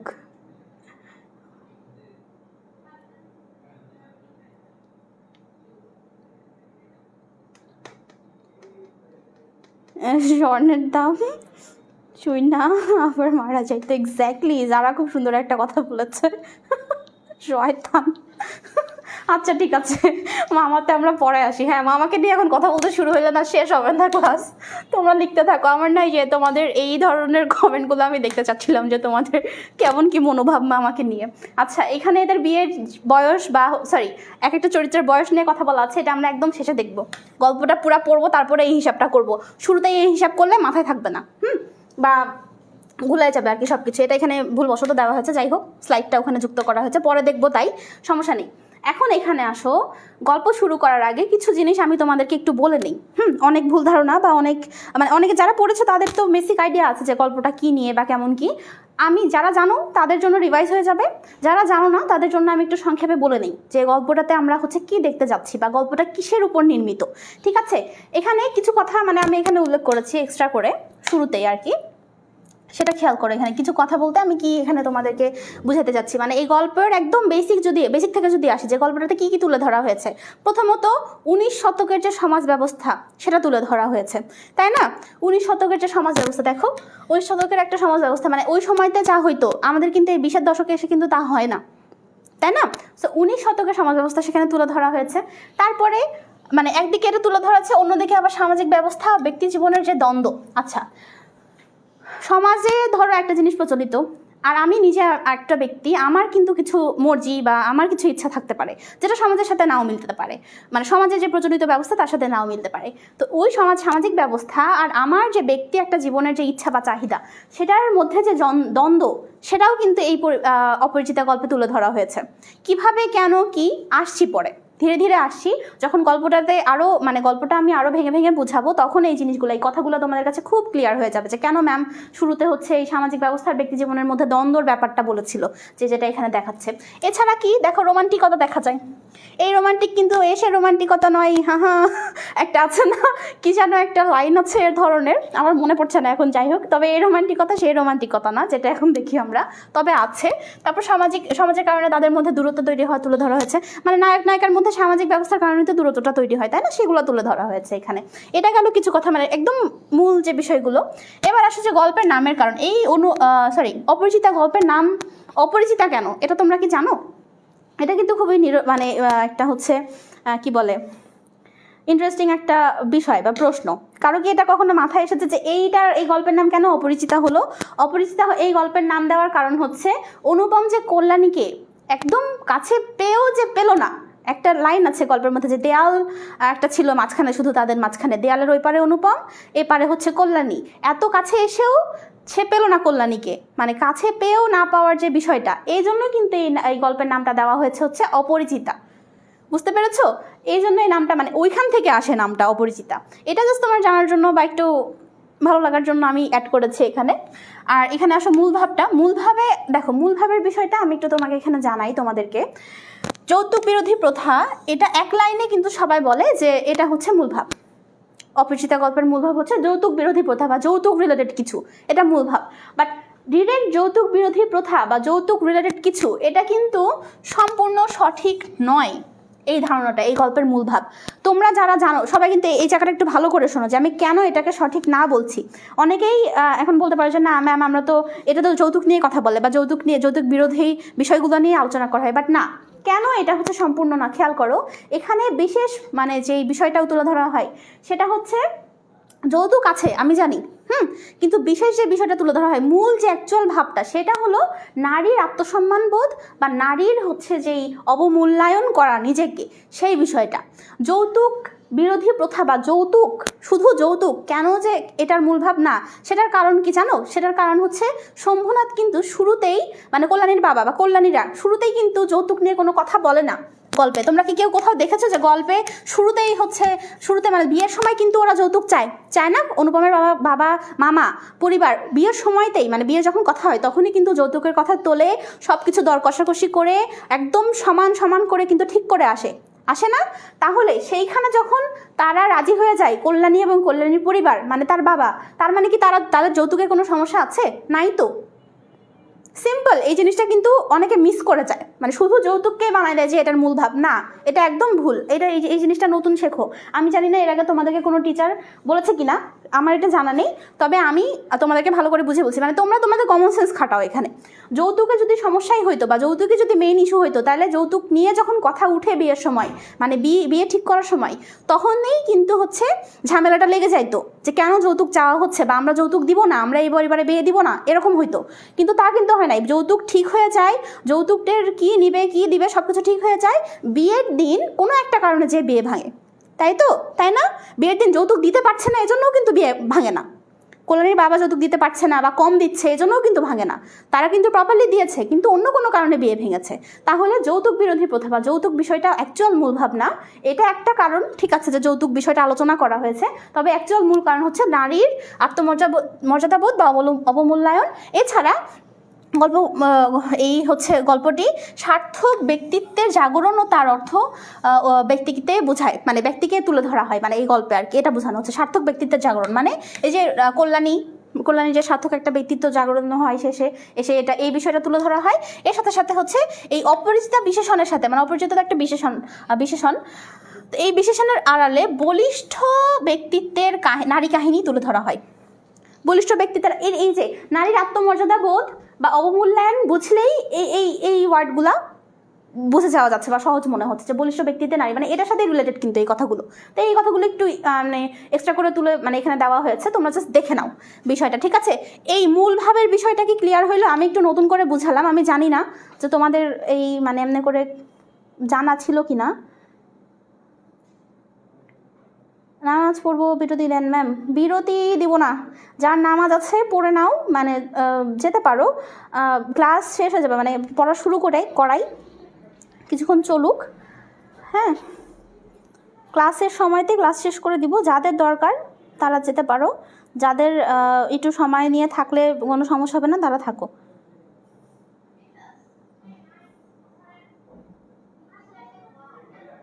আপু স্বর্ণ কম মনে করার কারণেও বিয়ে ভাঙে না। মনে করার কারণ মানে আচ্ছা স্বর্ণ কম এটা ডিরেক্ট বলছো তুমি, বাট এটার পিছনে তো যেই মানসিকতা উঠে আসে সেইটার কারণে বিয়ে ভেঙে যায়। আমরা ওই বিষয়টাতে আসবো, এই বিষয়গুলো আমি তোমাদেরকে পুরো ক্লিয়ার করে দিব। ঠিক আছে জি আপু, আচ্ছা জি আপু খুব ভালো বুঝেছেন। আচ্ছা ঠিক আছে, এই যে তার মানে তো এই বিষয়টা বুঝেছে শুধু কেন যৌতুক না। আমি কিন্তু এই জিনিসটা মানে আমি আগে থেকে বিয়ে করে রেখেছিলাম যে তোমরা এটা জানো কিনা জানি না, যৌতুক বিরোধী প্রথা এটা সবখানে প্রচলিত, মানে একটা জিনিস যে এই গল্পের মানে যৌতুক, এই গল্পের মানে যৌতুক, বাট না, এই গল্পের মানে বা মূল ভাব অ্যাকচুয়ালি যৌতুক না। ঠিক আছে, আর আরও কি মানে ইন ডিটেলসে যে এটা কি মানে কেন এরকম হইলো বা অ্যাকচুয়ালি মূলভাব কি এখানে তো বুঝাইলাম। ইন ডিটেলসে বুঝবা, গল্পে যাই, তারপরে আমি যখন কথাগুলো আসবে লেখাগুলো আসবে তখন তোমাদেরকে একদম সুন্দর করে বুঝাই দেবো ওখানে, তখন আরও ক্লিয়ার হয়ে যাবে, আর এটা কখনো ভুল হবে না ইনশাল্লাহ। এবার আসো যে উৎসর পরিচিতি মানে অপরিচিতার হচ্ছে যেই প্রথম প্রকাশিত হয় কোথায় সেটা আমাদের জানতে হবে। সেটা হলো এই প্রমোদ চৌধুরী সম্পাদিত মাসিক সবুজপত্র পত্রিকায়, এটা কারো ভুল হয় না আমি যতদূর জানি। তারপরে একবার দেখে নাও, সবুজপত্র পত্রিকায় এটা হচ্ছে প্রকাশিত হয় 1321 বঙ্গাব্দে, আর ইংরেজি হলো 1914-তে। কার্তিক সংখ্যায় এই কথাটা ইম্পর্টেন্ট। সবুজপত্র, কার্তিক সংখ্যা, আর হচ্ছে 1321 বঙ্গাব্দ বা 1914, এইগুলো ইম্পর্টেন্ট। আর এটি প্রথম গ্রন্থভুক্ত হয় রবীন্দ্র গল্পের সংকলন গল্প সপ্তকে, এবং পরে হচ্ছে গল্পগুচ্ছ তৃতীয় খণ্ডে। এইগুলো এত না, প্রথম লাইনের এই বিষয়গুলোই হচ্ছে দরকার, পরেরগুলো এত বেশি দরকার না। ঠিক আছে, এইবার আসি আমরা আসল গল্পে। অনেক কিছু পাড়ি দিয়ে মনে হচ্ছে আমরা আসল গল্পে আসলাম, তাই না বলো? বাট এই অনেক কিছুতে আমরা কিন্তু গল্পের অনেকটা বুঝে গেছি, এর জন্যই অনেক কিছু পাড়ি দিয়ে আসা হলো। ঠিক আছে,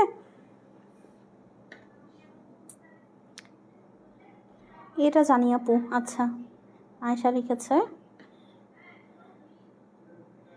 মন লিখেছে আপু আপনি যেমন সুন্দর, আপনার ক্লাস যেমন সুন্দর, তারপর আপনার স্কার্ফটা যেমন সুন্দর আপু, আপনার ক্লাসও তেমন। বাবা, মনকে তো দেখছি, মন কি কবিতা টবিতা লিখো নাকি? যাই হোক, অসংখ্য ধন্যবাদ। প্রথম দিন তোমাদের এত সাড়া পাবো আমি ভাবিনি, বা এত কিছু আসলে ভেবেই আসিনি আমি ক্লাসে।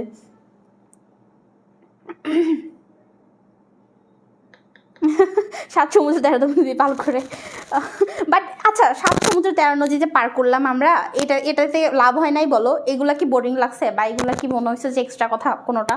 বলো তো, সব কিছুই কিন্তু দরকার। এক্সট্রা কথা ক্লাসে আমারও ভালো লাগে না, আমার যেগুলো দরকার না সেগুলা বলতে। গল্প স্বল্প তো একটু করবোই, তাই না? গল্পে না বুঝলে হইলো, শুধু পড়বো না। আমি আগেই বলছি যে আমি কিন্তু পড়াবো গল্প করে, এই গল্পের মাধ্যমে বুঝাবো আর কি। গল্প করবো অ্যাকচুয়াল গল্প করবো সেটা বলছি না, গল্পের মাধ্যমে বুঝাবো। সো এক্সট্রা কিছু আমি রাখবো না ক্লাসে, সমস্যা নেই। বাট 7 সমুদ্র 13 নদী পার করে আসতে পারছি আমরা এখানে, আর এটা কিন্তু কাজের জিনিস করেই আসছি এতক্ষণ। ওকে,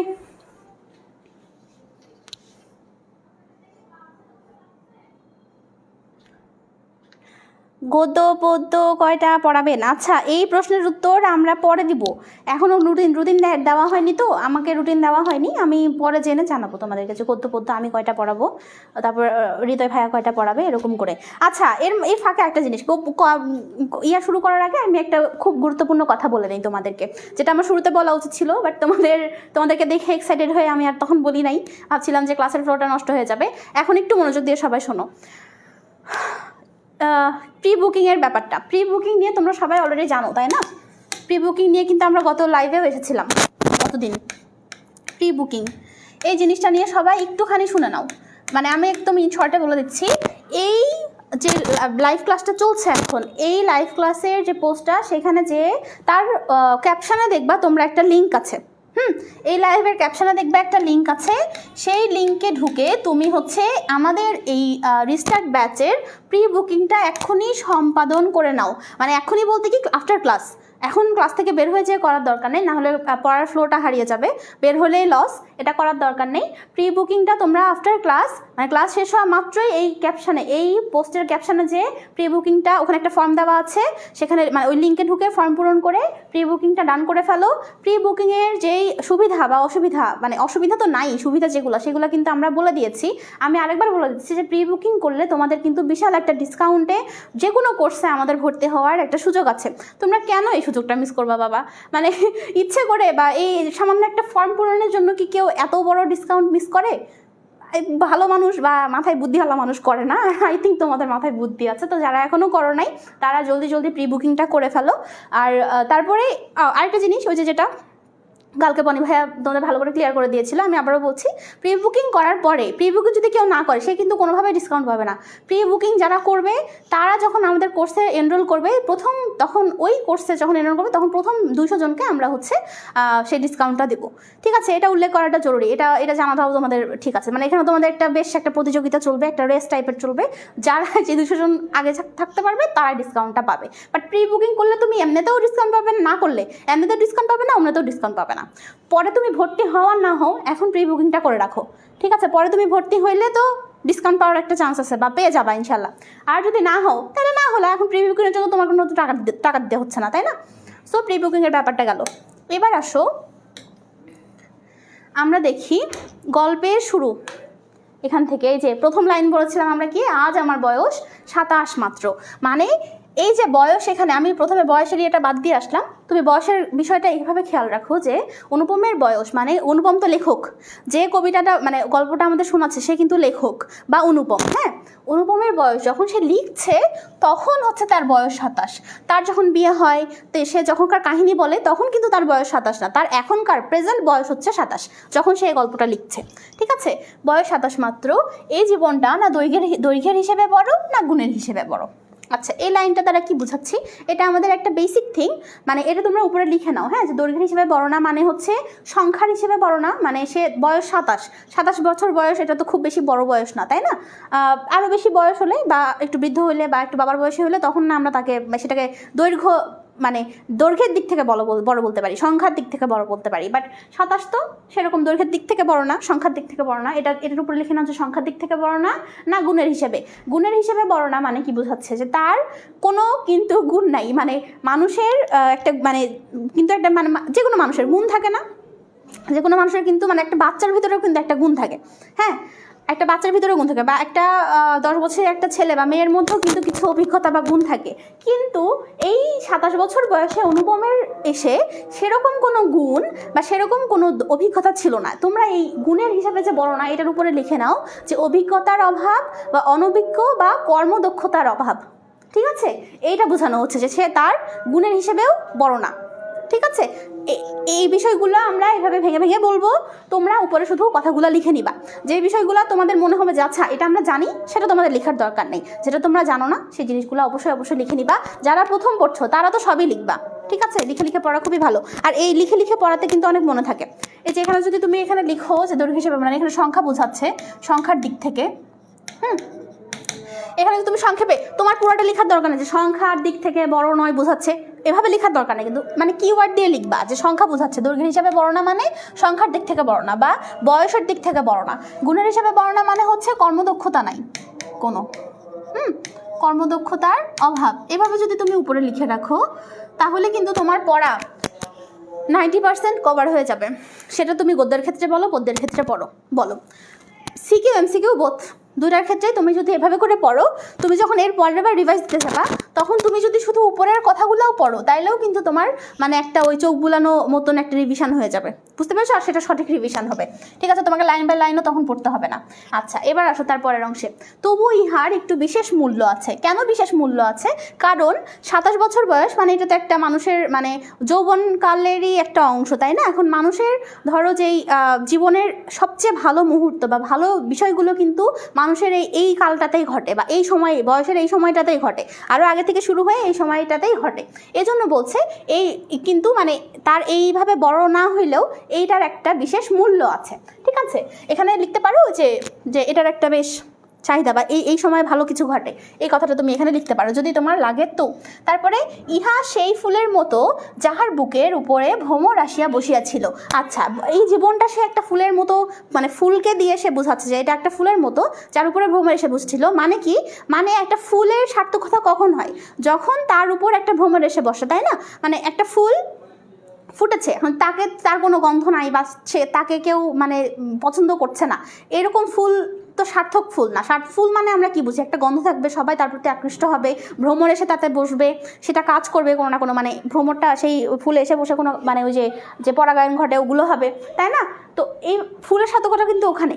সো তার জীবনটার সাথে সেই ফুলের এটা দিয়ে সে তুলনা দিচ্ছে যে আমার জীবনেও এরকম মানে এই সময়টা ফুলের মতো যাহার বুকের উপর ভ্রমর আসিয়া বসিয়েছিল, মানে এক সময় এসে বসেছিল, মানে সেই সময় সার্থক হয়েছিল, এবং সেই পদক্ষেপের ইতিহাস তাহার জীবনের মাঝখানে ফলের মতো গুটি ধরিয়া উঠিয়াছে। এই লাইনটি দ্বারা কি বোঝানো হয় বলো তো? এই লাইনটি দ্বারা কি বোঝানো হয় তোমরা কি জানো? এই লাইনটি দ্বারা বোঝানো হচ্ছে যে এই পদক্ষেপের ইতিহাস তাহার জীবনের মাঝখানে ফলের মতো গুটি ধরিয়া উঠেছে, মানে অন্তঃসারশূন্য যে জীবন যাপন। ফলের মতো গুটি মানে ফলের মধ্যে গুটি ধরে গেলে সেই ফলটা তো ভালো করে বেড়ে ওঠে না, তাই না? ফলের মতো যদি গুটি ধরে যায় বা যদি নষ্ট হয়ে যায়, পচে যায় এই ফলগুলো, সেই ফলের ধরো যে কোনো ফল পচে গেছে, তাহলে কি তার মধ্যে কোনো কিছু আছে? নাই তো, ওই ফলটা আর ইউজ করতে পারবো না, খেতে পারবো না আমরা কোনোভাবে। যে কোনো ফল বা খাওয়ার হলে খাওয়ার না হলে তো যে কোনো ফল আমরা তো সেটাকে মানে সেটা আর ভালো হলো না কোনো কিছু। তো ফলের মধ্যে গুটি ধরে, আর এই লাইনটার অর্থ হচ্ছে অন্তঃসারশূন্য জীবন, মানে ভেতরে কিছু নাই তার, অন্তঃসারশূন্য জীবন বোঝাচ্ছে এই লাইন দ্বারা। কার? অনুপমের। ঠিক আছে, এবার আসে এর পরের অংশে। সেই ইতিহাসটুকু আকারে ছোট, তাহাকে ছোট করিয়াই লিখিব। তার এই যে ফুলে যে সময়টাতে ভ্রমণ এসে বসেছিল, বা এই যে তার এই অন্তঃশাসন জীবনে যে একটু মধু এসেছিল, হ্যাঁ, এই ধরনের যে বিষয়গুলো, সেই সময়টুকু আকারে খুবই ছোট, সেটা সে ছোট করেই লিখছে। বলছে এখানে ছোট করে লিখছি, বাট গল্প পড়তে গেলে মনে হয় যে এটা ছোট না অন্য কিছু। গল্প পড়ো তাইলে বুঝবা, যারা পড়েছে তারা তো জানোই। আচ্ছা, তারপরে বলছে কি, ছোটকে যাহারা সামান্য বলিয়া ভুল করেন না তাহারা ইহার বয়স বুঝিবেন। এর মানে কি? এর মানে হলো যে ছোটকে যারা সামান্য বলিয়া বলতে বোঝাচ্ছে যারা ছোটকে ধরো অবমূল্যায়ন করে না, অবমূল্যায়ন করে না, মূল্যায়ন করে যারা, ছোট বলে যে বিষয়টাকে কেউ অবমূল্যায়ন করে না বা মূল্যায়ন করে, তারাই ইহার রস বুঝবে। মানে সেটা তারাই হচ্ছে এই গল্পের বা তার এই বিষয়গুলোর বা তার এই লেখাটার যে অ্যাকচুয়াল মিনিং সেটা বুঝবে। ঠিক আছে, যেটা আমরা বুঝতে যাচ্ছি এখন। আমরা কিন্তু অবমূল্যায়ন করবো না ছোটকে ছোট বলে। ঠিক আছে, সবাইকে সবার উদ্দেশ্যে বলছি, কেউ ছোটকে ছোট বলে অবমূল্যায়ন করবা না। অনেক লেট হয়ে গেল, কেউ একটু মেনশন দিল না। আহারে, কেন দাও নাই?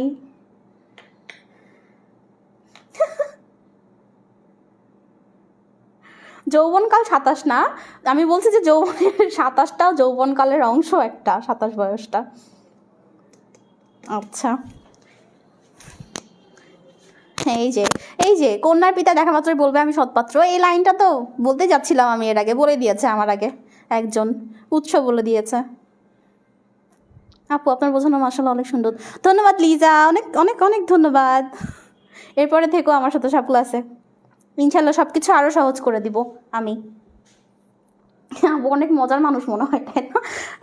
তোমাদের জন্য হয়েছি মজার। আমি অ্যাকচুয়ালি এতটাও মানে এক্সট্রোভার্ট না, বা এতটাও মজা করে কথা বলি না সবসময়, বাট যেটা দেখলাম চলসখী পরিবারে তোমাদেরকে একটু মজার ছলে বা একটু অনেক মানে রসাত্মকভাবে পড়ানো হয় বা বোঝানো হয়। সো আমি ট্রাই করেছি তোমাদের জন্য একটু বেশি এক্সট্রোভার্ট হওয়ার। ঠিক আছে, আসো এবার পড়াশোনাতে আসি আবার ঘুরে ফিরে।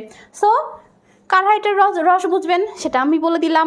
এবার তোমরা এই যে সামান্য বলিয়ে করা হলো না, এই ছোটো ছোটো কথাগুলো আমি যে উপরে লিখে দিব বা বলে দিচ্ছি, সেগুলো কিন্তু লিখে নাও। আমি কিন্তু বারবার বলছি, কেউ অলসতা করে এটাকে মিস করো না, হ্যাঁ। সো এতটুকু হলো। এবার কলেজে যতগুলা পরীক্ষা পাশ করিবার সব আমি চুকাই আছি, এটা মানে সে কি বোঝাচ্ছে? সে আচ্ছা, তৎকালীন সময়ে কিন্তু কোনো ইউনিভার্সিটি ছিল না, 19 শতকে। তো সেই সময়তে হচ্ছে মানুষ কলেজে পড়তো, মানে যারা পড়াশোনা করেছে তারা কলেজে পড়তো, আর MA পাস, হ্যাঁ, এই অনুপম ছিল হচ্ছে MA পাস। এই MA ডিগ্রিটাই ছিল হচ্ছে সর্বোচ্চ ডিগ্রি, মানে MA এর উপরে আর কোনো ডিগ্রি ছিল না 19 শতকে, হ্যাঁ। তো সে অনুপম কি করেছে, MA পর্যন্ত সে পড়ে সব কিছু শেষ করে ফেলেছে। কলেজে সে MA পর্যন্ত পড়ে সব কিছু শেষ করেছে, তার পড়ালেখার আর কোনো কিছু বাকি নেই।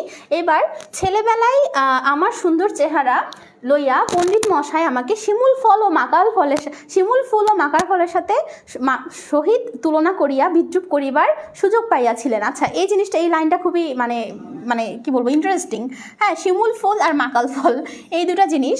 দেখো, অনুপম দেখতে শুনতে খুবই ভালো। আমরা মেয়েরা যেরকম মানে ছেলে দেখলে আমাদের মনে হয় যে ছেলেটা হ্যান্ডসাম, সুন্দর দেখতে, গুড লুকিং, হ্যাঁ, হয় না? মেয়েরা বুঝবে এই জিনিসটা, ছেলেরা এখন সাইডে থাকো, হ্যাঁ, তোমরা এগুলো শোনো না। সো এই যে জিনিসগুলো আমরা একটা ছেলেকে দেখে ভাবি যখন, মানে সে সুদর্শন একটা পুরুষ আমরা বলতে পারি, তাই না? তো অনুপম ছিল কিন্তু সেরকম একটা সুদর্শন পুরুষ, কিন্তু এই সুদর্শনের মানে সে শুধু দেখতেই সুদর্শন, মানে তার হচ্ছে বাহ্যিক যে সৌন্দর্য, হ্যাঁ, বাহ্যিক যে সৌন্দর্য সেইটাই শুধু ছিল, কিন্তু তার ভেতরে যে হচ্ছে একটা মানুষ হিসেবে যে ব্যক্তিত্ববোধ, একটা মানে পুরুষের যে পুরুষত্ব থাকবে, সেটা তার মধ্যে ছিল না। এই জন্য তাকে শিমুল ফুল আর মাকাল ফল, আর শিমুল ফুল আর এটা একটা কারণ। আর শিমুল ফুল আর মাকাল, শিমুল ফুল কি জানো? শিমুল ফুলের কোনো গন্ধ নাই, ফুলের গন্ধ নাই, মানে সেই ফুলটা একটা অকেজো টাইপের, দেখতে সুন্দর বাট কোনো গন্ধ নাই, মানে অনুপম দেখতে সুন্দর বাট তার কোনো গুণ নাই। ঠিক আছে। অলসো মাকাল ফল মানে হচ্ছে একটা ফল, কিন্তু মানে দুর্গন্ধযুক্ত একটা, কেমন জানো, একটা বাজে টাইপের জিনিস, হ্যাঁ, বাজে টাইপের ফল। তো সে দেখতে সুন্দর অনুপম, কিন্তু এই যে দুর্গন্ধযুক্ত বা তার কোনো ইয়াই নাই, মানে গুণই নাই, হ্যাঁ, ওই যে গুণের হিসাবেও বড় না বলেছে প্রথম লাইনে। তো সেই বিষয়টা থেকে আসো যে এই জন্য তার পণ্ডিত মশাই বা বাকি আরও অনেকে ছিল, বাট এখানে শুধু উল্লেখ করেছে পণ্ডিত মশাইরা হচ্ছে তাকে এই দুইটা নামে বলে তার সাথে বিদ্রুপ করতে পারতো। যে সে সুন্দর দেখতে বাট তার কোনো গুণ নাই, মানে এটা ওয়ান কাইন্ড অফ, কিন্তু মানে এটা ছোটবেলায় অনুপম প্রশংসা হিসেবে মনে করতে পারে যে আচ্ছা আমাকে সুন্দর বলছে, কিন্তু সে বড় হয়ে বুঝছে যে না এটা আসলে বিদ্রুপ ছিল, কারণ সে দেখতে সুন্দর বাট তার কোনো মধ্যে কোনো ইয়া নাই, মানে কি বলে গুণ নাই। এটা কিন্তু এক প্রকার অপমান। দেখো আমরা অনেকে বলি, এটা আমার বলতে বলতে হাসি পেলো, সুন্দর গাধা অনেককে বলি। তোমরা কি এই ওয়ার্ডটা শুনেছো বা তোমরা কি কাউকে বলেছো? অনেকেই আমরা এটা সম্বোধন করে থাকি যে সুন্দর গাধা, মানে কি দেখতে সুন্দর সুন্দর বাট মাথায় এক ফোঁটা বুদ্ধি নাই বা একদম বোকা বোকা টাইপের, মানে এই গাধা কথাটা বলতে একটু অপমানজনক শোনাতে পারে, বাট আমি এটা মজার ছলে বললাম, তোমরা যেন কেউ এটা ইউজ করো না বা এটা এভাবে করে ভেবো না নেগেটিভলি। আমি এটা তোমাকে বোঝানোর জন্য লিখলাম। তবে এই যে দেখতে সুন্দর বাট কোনো ইয়ে নেই, বুদ্ধি নেই মাথাতে, তাদেরকে এই এমনি করে সম্বোধন করা হয়। সো এই বিষয়টা কিন্তু বিদ্রুপ। আচ্ছা, সেটাই এখানে কিন্তু উল্লেখও করেছে অনুপম। সে কিন্তু ছোটবেলায় এটা বুঝেনি, বাট বড় হয়ে সে এটা বুঝতে পেরে উল্লেখ করেছে। তো তারপরে কি বলছে, ইহাতে তখন বড় লজ্জা পাইতাম, মানে ছোটবেলায় সে লজ্জা পাইতো কেন, কারণ তো সে বুঝতো না যে এটা বিদ্রুপ বা ব্যঙ্গ করে বলা হচ্ছে, এই জন্য সে তাকে সুন্দর বলাতে সে লজ্জা পেত। কিন্তু বয়স হইয়া এ কথা ভাবিয়াছি, যদি জন্মান্তর থাকে, আচ্ছা যদি জন্মান্তর থাকে, এই কথাটাতে একটু খেয়াল করো তো, যদি বলছে জন্মান্তর থাকে। এখন ওরা তো ছিল হিন্দু, তাই না?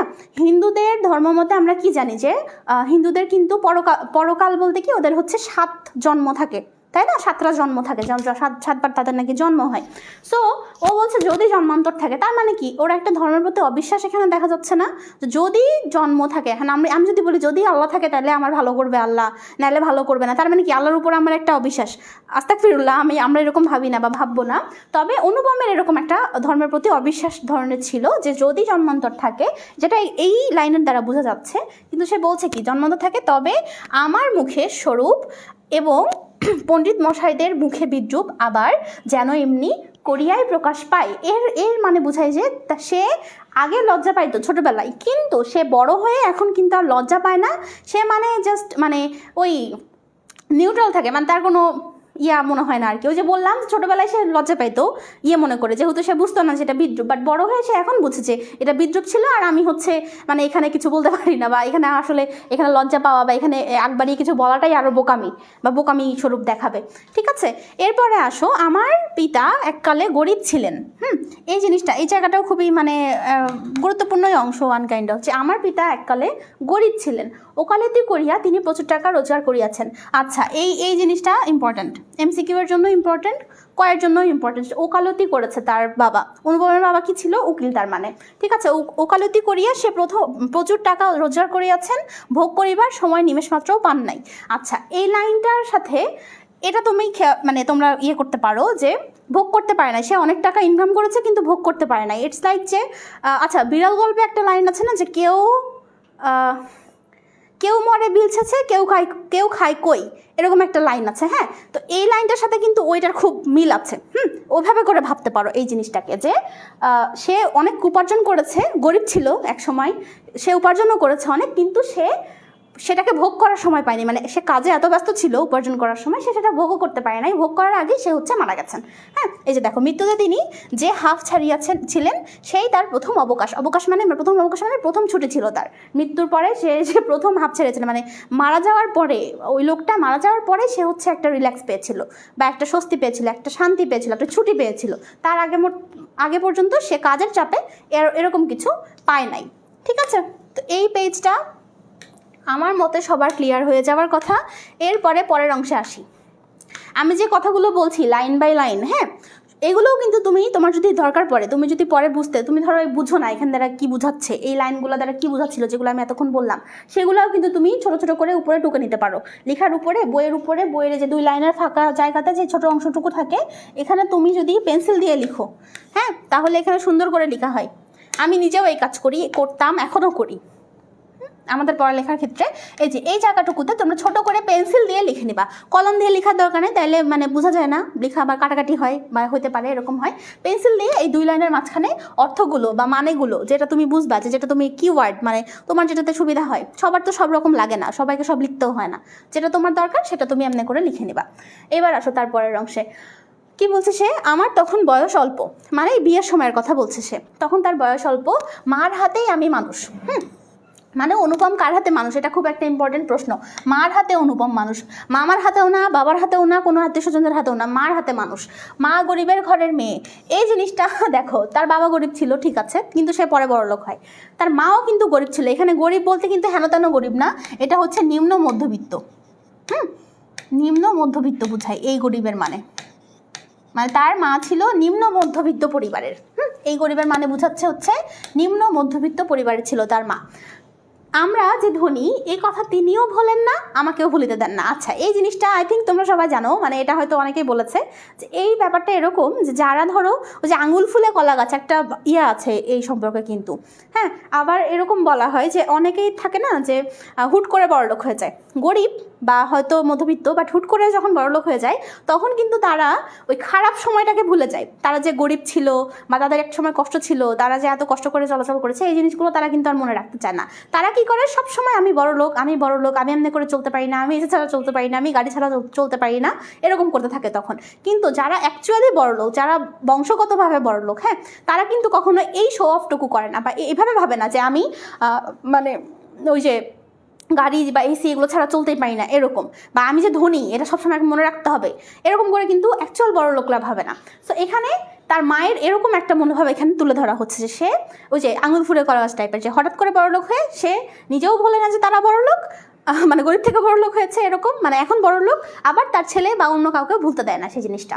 তারপরে আসো, শিশুকালে আমি কোলে কোলেই মানুষ, মানে ওই যে দেখতে সুন্দর ছিল। আচ্ছা, এটা তো খুব কমন একটা জিনিস, আমরা কিন্তু কোনো বাচ্চা রাস্তাঘাটে দেখলেও কিন্তু কোলে তুলে নেই, বা মানে যদি সেরকম হয় সবাইকে নিতে পারি না অবশ্যই, বা আশেপাশে যদি কোনো বেবি থাকে, আমাদের বিল্ডিংয়ে যদি কোনো বেবি থাকে ভালো সুন্দর বেবি, তাহলে কিন্তু আমরা হচ্ছে তাকে কোলে নিতে চাই বা একটু আদর করে দিই, একটু গুলগুলো করে দেয়। সো অনুপম যেহেতু সুন্দর ছিল এই জন্য সে কোলে কোলেই মানুষ হয়েছে বোধ করি, সেজন্য শেষ পর্যন্ত আমার পুরোপুরি বয়সই হইল না। মানে সে ভাবছে যে আমি যেহেতু কোলে কোলেই মানুষ হয়েছি এজন্য আমার পুরোপুরি বয়স হয়নি। এখান দ্বারা সে কি বোঝাচ্ছে জানো, এই লাইনটা দ্বারা, সেই জন্য শেষ পর্যন্ত আমার পুরোপুরি বয়স হইল না কোলে করে ইয়ে করার কারণে, এটা দ্বারা সে বোঝাচ্ছে হলো যে তার বয়স হয়েছে কিন্তু বয়স অনুযায়ী বুদ্ধি হয় নাই। এই জিনিসটা তুমি লিখে নিতে পারো, বুদ্ধি হয় নাই। ওকে, এই লাইনটা দ্বারা সে এটা বোঝাচ্ছে যে তার বয়স হয়েছে ঠিকই, কিন্তু সে তার বয়স অনুযায়ী যে মানুষের একটা বুদ্ধি হওয়া দরকার। মানে দেখো, এক এক বয়সের বাচ্চাদের বা এক এক বয়সের মানুষের কিন্তু এক এক রকম ব্রেনের বিকাশ হয়, এক এক রকম তার ম্যাচুরিটি আসে, এক এক রকম তার মানে জীবনের পরিবর্তন আসে, এগুলো হয়। কিন্তু অনুপমে সেটা হয় নাই, সে শুধু বয়সেই বড় হয়েছে, বাট তার বুদ্ধি বা তার এই যে অ্যাডাল্ট বা তার হচ্ছে মানে অ্যাডাল্টের মতো যে আচরণগুলো বা তার একটা ব্যক্তিত্ব, তার একটা পুরুষত্ব, এগুলো তার মধ্যে গ্রো করে নাই। ঠিক আছে, এটা গেল এই লাইনটা। তারপরে আজও আমাকে দেখিলে মনে হইবে আমি অন্নপূর্ণার কোলে গজাননের ছোট ভাইটি। এই যে দেখো, এখানে এই অন্নপূর্ণার কোলে গজাননের ছোট ভাইটি, এই কথাটার দ্বারা বোঝানো হয় হচ্ছে অন্নপূর্ণা হলো দুর্গা। হচ্ছে ওই যে প্রথমে কিন্তু আমি বলছি আমরা কয়টা দেবীর নাম পাবো। এই যে প্রথম দেবীর নাম হচ্ছে অন্নপূর্ণা, মানে হচ্ছে দুর্গা। হ্যাঁ, অন্নপূর্ণা মানে হচ্ছে দুর্গা। দুর্গার কোলে গজাননের ছোট ভাই, গজানন হচ্ছে গণেশের ছোট ভাই হচ্ছে কার্তিক। মানে ও কার সাথে তুলনা করছে নিজেকে, কার্তিকের সাথে, কিন্তু গণেশের সাথে না। গজাননের ছোট ভাই বলছে, গজানন মানে গণেশ, নাম থেকে মনে রাখো, গজানন মানে গণেশের ছোট ভাই মানে কার্তিক। সে নিজেকে দুর্গার ছোট ছেলে কার্তিকের সাথে তুলনা করছে। ঠিক আছে এখানে। আচ্ছা, এবার আসো, আর কার্তিকও কিন্তু এরকম কোলে কোলে আর খুব আদুরে আদুরে বড় হয়েছিল, আর দেখতেও মানে ওরকম ছিল হিন্দুদের অনুযায়ী। যারা হিন্দু ধর্মের আছে তারা আরও ভালো বুঝবে এই জিনিসগুলো। এই মেয়েদের মতো হাঁটুর নিচে বুদ্ধি, এটাকে বললো রে রকিবুল, কি ব্যাপার, মেয়েদের বুদ্ধি হাঁটুর নিচে থাকে? আপনার নামটাই এখন পর্যন্ত শুনতে পারলাম না। কখন এসেছো তুমি? সাজিদুল কখন ক্লাসে এসেছো? ও না, সরি, সাজিদুল সুবর্ণা, ভাই সরি, সুবর্ণা কখন ক্লাসে এসেছো? যদি নাম শোনো নাই, শুরুতে আমি দিয়ে করলাম, কি বলে, ইন্ট্রো দিয়ে ক্লাস শুরু করেছি। এই তো নাম দিয়েছে আজারুল গাজী, নাম দিয়েছে আমার। ফ্রিতে কি পুরোটাই পড়ানো হবে? না, ফ্রিতে সব ক্লাস থাকবে না। ওই যে রিস্টার্ট ব্যাচ আসছে, সেই জন্য আমাদের যে রিস্টার্ট ব্যাচ সেটা আসছে, সেটাতে পুরা কোর্স এবং সবটুকু পড়ানো হয়ে যাবে।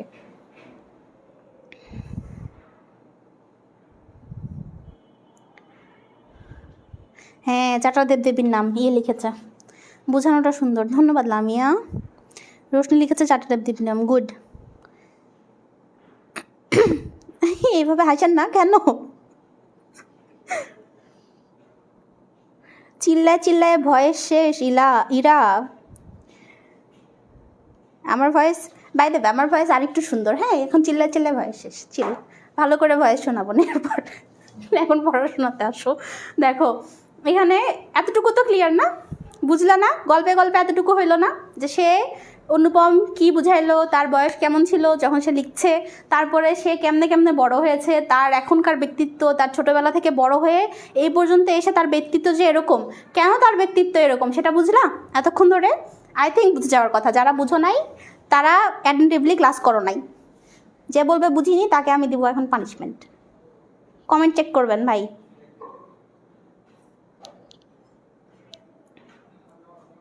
তাই ফার্স্ট ক্লাসে বিদায় হয়ে গেছো, ভেরি গুড। তাহলে তো করতে থাকো আমার ক্লাস, এটা তো আরো ভালো কথা। আচ্ছা, এরপরে আসো। আমার আসল অভিভাবক আমার মামা। এইবার আসছে আমাদের এই কংস মামার কাহিনী। আমি যেটা শুরুতে বলছি, দেখো এখান থেকে আমাদের কংস মামার কাহিনী শুরু। এই মামা, আচ্ছা তোমরা একটা জিনিস মনে রাখো, যারা মানে শুনে নাও, যারা জানো না আর কি, এই মামার জন্যই বেসিক্যালি কিন্তু বিয়েটা ভাঙে। অনুপমের জন্য না, অনুপমে মানে ইনডিরেক্টলি ওদের জন্য ঠিক আছে, বাট ডিরেক্টলি মামার জন্য ভাঙে। তো আসল অভিভাবক হচ্ছে মামা। এটা কেন সে বলছে আসল অভিভাবক মামা, এটা কিন্তু খুব গুরুত্বপূর্ণ একটা এমসিকিউ। অনুপমের আসল অভিভাবক কে, তার মা নাকি তার মামা? তার মামা। কেন আসল অভিভাবক মামা? কারণ মা তাকে কোলে পিঠে বড় করেছে, কিন্তু তার মামা হচ্ছে মানে সকল ডিসিশন নিয়ে থাকে। আচ্ছা কেন, এটা তুমি যে পরে পড়ো আর একটু ভালো করে বুঝবে। আমি মানে আগে বলে দিলে ইয়ের মানে কি বলে, কি এটাকে বলে, ওই যে আরে কি বলে ওয়ার্ডটাকে, ইনকারেজিং, আচ্ছা যাই হোক, ফুলকি ধরো স্পার্কটা চলে যাবে আগে বলে দিলে, ঠিক আছে? সো এখানে খেয়াল করো, তিনি আমার চেয়ে বড় জোর বছর 6 বড়। আচ্ছা এটা আরেকটা গুরুত্বপূর্ণ এমসিকিউ যে তার মামা অনুপমের থেকে কয় বছরের বড়। এটা ইনডিরেক্টলি এরকম করে প্রশ্ন দিতে পারে যে তার মামার বর্তমান বয়স কত, এরকম অনুপমের মামার বয়স কার কত ছিল, কার কত হয়েছে, এটা আমরা শেষে দেখবো, একদম গল্পের শেষে, ঠিক আছে? এখন শুধু এটা মনে রাখো, এটা আমি ধরবো কিছুক্ষণ পরে, আর ওই গল্পের শেষেও যে অনুপমের মামা তার থেকে কতটুকু বড় ছিল, 6 বছরের বড় ছিল, ঠিক আছে? তার মানে কি অনুপম যখন জন্মগ্রহণ করে তার 6 বছর আগে তার মামা হয়েছে, ঠিক আছে? নানা নানির বিষয় খেয়াল করো এখানে। আচ্ছা, কিন্তু ফলগুর বাড়ির মতো তিনি আমাদের সমস্ত সংসারটাকে নিজের অন্তরের মধ্যে শুষিয়া লইয়াছেন, এজন্যই তার মামা তার আসল অভিভাবক। কেন দেখো, এই যে ফলগুর বালির মতো, আচ্ছা ফলগুর বালি মানে বোঝাচ্ছে এটা হচ্ছে ভারতের গয়া অঞ্চলের একটা নদী। ফলগুর বালির মতো যেটা বোঝাচ্ছে এই কথাটা দ্বারা, ভারতের গয়া অঞ্চলে একটা নদী আছে, যেই নদীর উপরে বালি, যেই নদীর এই যে উপরে ধরলো বালি, নদীতে তো উপরে সাধারণত পানি থাকে না, কিন্তু এই নদীর, এই গয়া নদীর উপরে হচ্ছে বালি, হ্যাঁ এগুলো ধরো বালি, আর নিচে হচ্ছে পানি, মানে উল্টা। আমরা কি দেখি, নদীতে নেমে পানি থাকে, তার নিচে বালি থাকে, তাই না? কিন্তু এই গয়া এই নদীটাই, মানে ভারতের এই নদীটাই হচ্ছে উপরেই বালি থাকে আগে, তারপরে হচ্ছে পানি থাকে, আগে বালি ভেদ করে তারপরে পানিতে যেতে হয়, এরকম ব্যাপারটা। সো এই মামা এই ফলগুলো বাড়ির মতো, মানে বালির মতো, মানে এই যে মানে ধরো অনুপমরা হচ্ছে পানি, অনুপমরা থাকে হচ্ছে ভেতরে, মানে একটা ওই যে একটা শিলের ভিতরে, মানে একটা আস্তরণের ভিতরে, আর আস্তরণটা হচ্ছে মামা, যেটা হচ্ছে বালি। সো অনুপমদের কাছে যাইতে হইলে এই বালি ভেদ করে যেতে হবে, যেটা পরের লাইনে বলছে, দেখো মানে সে অন্তরে এটা যে শুষিয়া লইয়াছেন, তাহাকে না খুঁড়িয়া এখন এখানকার এক গুন্ডুসও রস পাইবার জো নাই। মানে কি দেখো, এই যে যেটা আমি বললাম যে এই বালিকে না খুঁড়ে বা না ভেদ করে তুমি পানি পর্যন্ত যাইতে পারবা না এই নদীতে, মানে এই নদীর এই বালি দিয়ে এটা হচ্ছে সে বুঝালো যে তার মামা হচ্ছে এই বালির মতন কাজ করে তাদের পরিবারে বা তাদের জীবনে, ঠিক আছে? সো এই যে এই তার মানে কি বোঝাচ্ছে যে অনুপমদের কোনো কিছু ক্ষতি করা হোক, ভালো করা হোক বা যাই করা হোক না কেন, সেটা করতে হলে মামাকে না ডিঙিয়ে সেখানে অনুপমদের পর্যন্ত, অনুপম বা অনুপমের পরিবার পর্যন্ত যাওয়া যাবে না, ঠিক আছে? এই জন্যই হচ্ছে অনুপম তার হচ্ছে আসল অভিভাবক। এটা কিন্তু খ নম্বরের জন্য ইম্পর্টেন্ট একটা প্রশ্ন হতে পারে যে অনুপমের মামাকে কেন আসল অভিভাবক বলা হচ্ছে, বা অনুপমের মামা কেমন ভূমিকা পালন করে অনুপমদের পরিবারের প্রতি, হ্যাঁ, বিষয়গুলো খেয়াল করো, তখন কিন্তু তুমি এই জিনিসটুকু সুন্দর করে বুঝিয়ে বললে হবে। তুমি এই ডিরেক্ট এই উদাহরণটা দিতে পারো যে সে হচ্ছে ফুলগুর বাড়ির মতন হচ্ছে তাদের পরিবারকে রক্ষা করতো বা করেছে, এই জন্য তাকে ভেদ করে যাওয়া যেত না তার পরিবারের কোনো কিছু ইয়ে করার জন্য বা ক্ষতি করার জন্য, ভালো করার জন্য, এই জন্য সে হচ্ছে তার আসল অভিভাবক বা সে এই সব কিছুর দায়িত্ব পালন করতো। ঠিক আছে, সো এটা খালি এই বিষয়, এই কারণে কোনো কিছুর জন্যই আমাকে কোনো ভাবনা ভাবিতে হয় না, মানে সব কিছুই তার মামা ডিসাইড করে, সব কিছুই তার মামা দেখভাল করে। এই অনুপম বা অনুপমের মায়ের কোনো কিছু ভাবতে হয় না, বিশেষ করে অনুপমের কোনো কিছু ভাবতে হয় না, কারণ অনুপমকে কেউ কিছু ভাবতেই দেয় না। ঠিক আছে, এটা একটা বিষয়। তো এখানেও কিন্তু অনুপমের কি ব্যক্তিত্বহীনতা প্রকাশ পাচ্ছে, যে তার কোনো ব্যক্তিত্ব নাই। তার যদি একটা ব্যক্তিত্ব থাকতো তাহলে কি সে মামার উপরে ডিপেন্ডেন্ট থাকতো, বা মামা কি তার ডিসিশন নিতে পারতো? ব্যক্তিত্বহীনতা প্রকাশ অনুপমের যে কতগুলা লাইনে, কতগুলা কথায় যে এই জিনিসটা তোমরা দেখবা যে তার ব্যক্তিত্বহীন যে সে লোক ছিল, কত জিনিসে দেখতে পারবা, সামনে আগাও খেয়াল করো, তাহলে বুঝবা। তারপরে আসো, কন্যার পিতা মাত্রই স্বীকার করিবে আমি সৎপাত্র। একটু আগে যে কমেন্ট করেছিল একটা ছেলে যে এই লাইনটা খুবই প্রচলিত আমাদের মধ্যে। আমার মনে হয় না যে এমন কেউ নাই এটা জানে না। কন্যার পিতা মাত্রই স্বীকার করিবেন আমি সৎপাত্র, এবং এটা নিয়ে মিমও হচ্ছে এখন অনেক, মানে হয় অনেক দিন থেকেই, সবাই ইউজও করে এটাকে বেশ।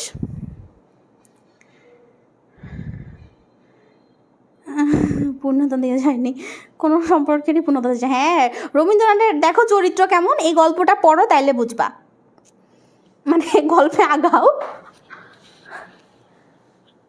আপু তো নতুন মনে হয়। হ্যাঁ, মারিফুল ইসলাম, আমি তো নতুন, আর আমি শুরুতে ইন্ট্রোডাকশন দিয়ে ক্লাস শুরু করেছি।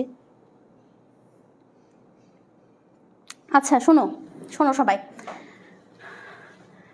এই যে কন্যার পিতা মাত্র স্বীকার করবেন আমি সৎপাত্র, কেন এটা স্বীকার করবে? তামাকটুকু পর্যন্ত খায় না।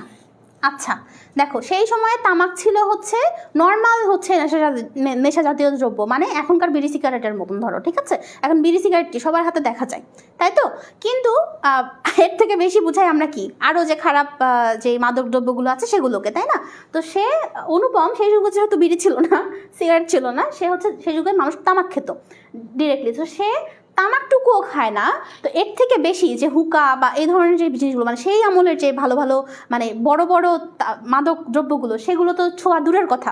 সো এখনকার যুগের সাথে সাদৃশ্য রেখে বুঝো যে ধরো এখনকার এরকম ছেলে যে সিগারেটও খায় না, সে তো খারাপ আরও জিনিস করা বা খাওয়া ওগুলো তো দূরের কথা, তাহলে এই ছেলেটা ভালো না? তো সেই যুগের অনুযায়ী অনুপম ছিল হচ্ছে এরকম যে সেই যুগ অনুযায়ী সে তামাকও খেত না, সেখানে ভালো মানে খারাপ কোনো কিছুর আরও অভ্যাস দূরের কথা।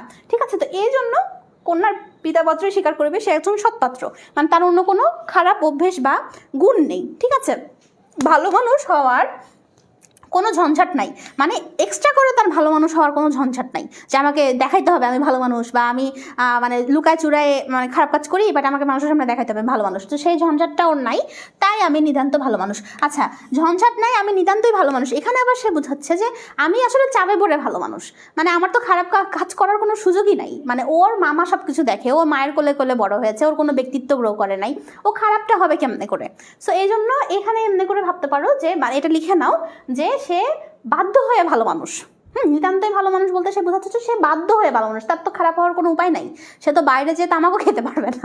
সো তার ভালো মানুষ হওয়ার কোনো মানে খারাপ হওয়ার কোনো উপায় নেই, তাই সে নিতান্তই ভালো মানুষ। মাতার আদেশ মানিয়া চলিবার ক্ষমতা আমার আছে, বস্তুত না মানিবার ক্ষমতা আমার নাই। সে মানে এই লাইনটা দ্বারা তোমরা ইনশর্টে লিখে নাও যে সে হচ্ছে একটা মামাস বয়। ঠিক আছে, এখনকার যুগে যে মামাস বয়রা হয় না, সে হচ্ছে তখনকার যুগের মামাস বয়। সে তার মামার কথা ফেলতে পারবে না, সেই ক্ষমতা তার নেই। ইভেন তার হচ্ছে যে মানবে না এটা বলারও তার ক্ষমতা নাই, যে না আমি তোমার কথা মানবো না, বা তুমি এটা ভুল বলছো। ঠিক আছে, তো তার এখানেও দেখো পুরুষত্বহীন ব্যক্তিত্বহীনের পরিচয় দিচ্ছে সে আবারও। সো সে হচ্ছে এই মানিবার তার ক্ষমতা নাই, এখানে গেল সে হচ্ছে একটা মামাস বয়, এটা মাথায় রাখো। অন্তঃপুরের শাসন, আচ্ছা অন্তঃপুরের শাসন বলতে বোঝায় কি জানো? অন্তঃপুরের শাসন মানে হচ্ছে পরিবারের মধ্যে যে শাসন, মানে পরিবার বলতে যে নারীরা মানে ঘরের মধ্যে মহিলারা যেই না শাসনটা চালায়, মানে এটা এমনি করে ভাবো, নেগেটিভলি নিও না। পরিবারের মধ্যে ঘরের মধ্যে যে মহিলারা আছে না, যে পুরুষদের উপরে মানে তাদের মেল পার্টনারদের সাথে ডিসকাশন করে যে ডিসিশনগুলো নাই বা পরিবার চালায়, সংসার চালায়, এই জিনিসটাকে বোঝাচ্ছে। তো অন্তঃপুরের শাসনে চলিবার মতো করিয়াই আমি প্রস্তুত হয়ে আছি, মানে সে হচ্ছে এটা বোঝাচ্ছে যে আমি ঘরের যে মানুষ মানে মেয়ে মানুষ থাকবে তার শাসনেই চলার মতন করে প্রস্তুত হয়েছি। কারণ কি, সে তো তার মায়ের শাসনে বড় হয়েছে, মানে তার মাও তো একজন মহিলা, তার মাই তাকে শাসন করে এসেছে এত বছর ধরে। এখন সে ওভাবে করেই প্রস্তুত, ওভাবেই তার হচ্ছে সে বড় হয়েছে। যদি কোনো কন্যা স্বয়ংবরা হন তবে এই সুলক্ষণটি স্মরণ রাখিবেন। মানে এখন তার বউ যে আসবে সেও তাকে যেমনে করে চালাতে চাইবে যে এটা এভাবে করো, ওটা ভাবে করো, ঘরে এটা লাগবে, ওইটা লাগবে, আমার এটা চাই, বা তুমি এভাবে করে করো, এই যে বিষয়গুলো, এই জিনিসটা হচ্ছে সে মেনে চলবে। অনুপম সে যেহেতু এভাবে বড় হয়েছে তো সে বইয়ের কথাগুলো মেনে মেনে চলবে। এর সাথে সাথে দেখো এখানে বলা হচ্ছে যে কন্যা স্বয়ংবরা যদি হয়, স্বয়ংবরা মানে কন্যা স্বয়ংবরা মানে যেই মেয়েরা নিজের হচ্ছে কি বলে নিজের বর বা নিজের স্বামী নিজেই চুজ করে বা পছন্দ করে নেয় এরকম। তো কন্যা যদি স্বয়ংবরা হয় তাহলে এই সুলক্ষণটির স্মরণ রাখিবেন। এখানে সুলক্ষণটি স্মরণ রাখবেন মানে সুলক্ষণ কথাটা পজিটিভ, কিন্তু সে কিন্তু একটু ব্যঙ্গাত্মকভাবে এখানে ইউজ করে। কারণ সে তো অন্তঃপুরের শাসন মানে সেখানেও তার বউ এসেও যদি তাকে চালায় সে কিন্তু সেখানেও ব্যক্তিত্বহীনতার পরিচয় দিবে। সে তার বউকেও খারাপ কিছু বললে সে সেখানে কিন্তু কোনো তার মতামত রাখবে না, এটাই সে বোঝাচ্ছে। সো মেয়েদের কাছে এটা খুব ভালো মনে হতে পারে যে এটা একটা সুলক্ষণ, এটা একটা ভালো লক্ষণ, কিন্তু অ্যাকচুয়ালি তো এটা ভালো লক্ষণ না। ঠিক আছে, তো এই কথাটাকে সে একটু ব্যঙ্গ করে এখানে উপস্থাপন করছে। তো এই জিনিসগুলো তুমি এখানে ছোটো ছোটো করে নোট আকারে লিখে নিতে পারো। এই পেজ ডান, এবার আমরা পরের পেজে আসি। কারো কোনো এই বিষয়ে মানে ছোটোখাটো যেগুলো বুঝতে পারো না বা বোঝার ত্রুটি আছে সেগুলো কিন্তু আমাকে কমেন্ট করতে পারো। আমি একটু পরপর কমেন্ট চেক করছি, যদিও হাতে যেহেতু বেশি সময় নেই। সো কোনো প্রশ্ন হলে আমি যদি সেটা না দেখি একটু পরে পরে মেনশন দিও সেই প্রশ্নটাকে, তাইলেই হবে। এখন ক্লাসটা সকালে নিলে হয় না? মেঘলা, আচ্ছা মেবি সকালে হবে না,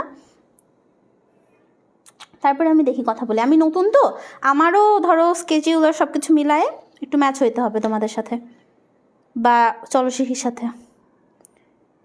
নিজের স্বামী নিজে নির্বাচন করে, নিমা লিখেছে গুড। উপরে ফিটফাট নিজের ভিতরে সদরঘাট মন লিখেছে। এত বড় গল্প কখন শেষ হবে আপু? আজকে ক্লাসে নিধি, আজকে ক্লাসে পুরোটা শেষ হবে না, বুঝতেই পারছো যেহেতু বড় গল্প। দেখি আমরা কত দূর আগাইতে পারি সময় অনুযায়ী। হ্যাঁ, সময় অনুযায়ী আগাই, দেন যতটুকু বাকি থাকবে পরের ক্লাসে আমি করিয়ে দেবো ইনশাল্লাহ। চিন্তা করো না এগুলো নিয়ে কেউ। আর কিছুক্ষণই ক্লাস চলবে, সমস্যা নেই।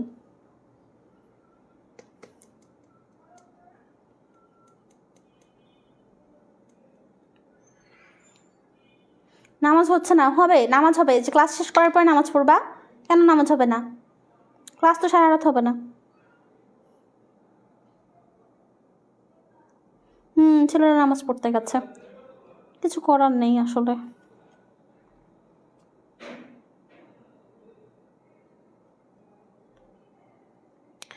ওকে, নিধি লিখেছে ওকে। আচ্ছা শোনো, আমরা পরের অংশে যাই। হ্যাঁ, যে কজন আছো ক্লাসটা করো, বেশিক্ষণ ক্লাসে নেই, মানে যতক্ষণ পারি করতে থাকি আমরা, বেশিক্ষণ নিব না। আমাদেরও কাজ আছে, আমাদেরও নামাজ আছে, সমস্যা নেই, ওটা নিয়ে চিন্তা করো না। একটু ধৈর্য ধরে থাকো কিছুক্ষণ। আর দেখতে তো পারছো পড়ালেখা তো মাঝখানে ছাড়া যায় না, হুটহাট করেও ছাড়া যায় না, আমাদের একটা টাইম লিমিট থাকে। আমরা ক্লাসটা মানে যতদূর সময় ততদূর করে শেষ করে দেই। হ্যাঁ, সো এই পেজটাই দেখো, এই পেজটা করেই শেষ করে দেবো ইনশাল্লাহ। খেয়াল করো, হয়ে গেল। তার হচ্ছে আমরা দেখে ফেললাম যে তার কেমনে কি, মানে অনুপম কিন্তু এতক্ষণ মেলা কিছু নিয়ে বর্ণনা দিল। এবার সে বলছে কি যে অনেক বড় ঘর হইতে আমার সম্বন্ধ আসিয়াছে। এই জিনিসটা বললে আমার হাসি পায় এখানে, যে আমরা সাধারণত কি দেখি যে এই কথাটা কে বলে বলো তো? কোনো ছেলে মানুষ কেমনে করে বলে যে অনেক বড় ঘর থেকে আমার সম্বন্ধ এসেছে? এটা হয়? এটা তো আমরা শুনি না সচরাচর। আমরা কি শুনি? মেয়ে মানুষরা এমনা করে বলে, তাই না? যে মেয়েরা কিন্তু এই যে আজকালকার যুগের মেয়েরা আগে থেকেই এটা এমনিই হয় যে মেয়েদের ঘর আসে অনেক বড় বড় জায়গা থেকে। বড় বড় জায়গা বলতে এখানে কি বোঝাচ্ছে? যে বড় জায়গা বলতে যে ধরো যে ভালো পরিবার বা বড় পরিবার বা হচ্ছে ধন সম্পদ বলা বা ভালো স্ট্যাটাস মেনটেন করা, এরকম পরিবার। ঠিক আছে, সো এরকম পরিবার থেকে সম্বন্ধ আসে। তো মেয়েরা এরকম সাধারণত বলে থাকে, কিন্তু আমরা এখানে কি দেখছি? এখানে অনুপমে এই কথা বলছে যে তারও কিন্তু বড় ঘর থেকে সম্বন্ধ এসেছিল, মানে ধন সম্পদওয়ালা বা হচ্ছে প্রতিপত্তি বা হচ্ছে সম্মান মর্যাদা সব কিছু দিক থেকে বড় ঘর থেকে তার সম্বন্ধ এসেছিল। কিন্তু মামা, যিনি পৃথিবীতে আমার ভাগ্য দেবতার প্রধান এজেন্ট, এই দেখো তার ভাগ্য দেবতার প্রধান এজেন্ট, মানে কি বলছে, কি বোঝাচ্ছে? বুঝতেই পারছো যে অনুপমের ভাগ্য নির্ভর করে বা অনুপমের ভাগ্য ডিসাইড করে হচ্ছে তার মামা। যে হচ্ছে দুনিয়াতে, পরকালে তো করতে পারবে না, তাই না? সো সে বলছে যে পৃথিবীতে যে আমার ভাগ্য দেবতার প্রধান এজেন্ট, বিবাহ সম্বন্ধে তার একটা বিশেষ মত ছিল। এজন্যই মানে তার যে বিশেষ মতটা ছিল সেজন্য কিন্তু এই বড় বড় পরিবারে তার বিয়ে হয় নাই, মানে এখনো পর্যন্ত। কি সেই বিশেষ মত সেটা দেখো। ধনীর কন্যা তার পছন্দ নয়। কেন ধনীর কন্যা পছন্দ নয়? খুব সিম্পল উত্তর, এখানে লিখে নাও তোমরা, কেন ধনীর কন্যা তার পছন্দ নয়। কারণ ধনীর কন্যাকে সে হচ্ছে ডমিনেট করতে পারবে না, ঠিক আছে?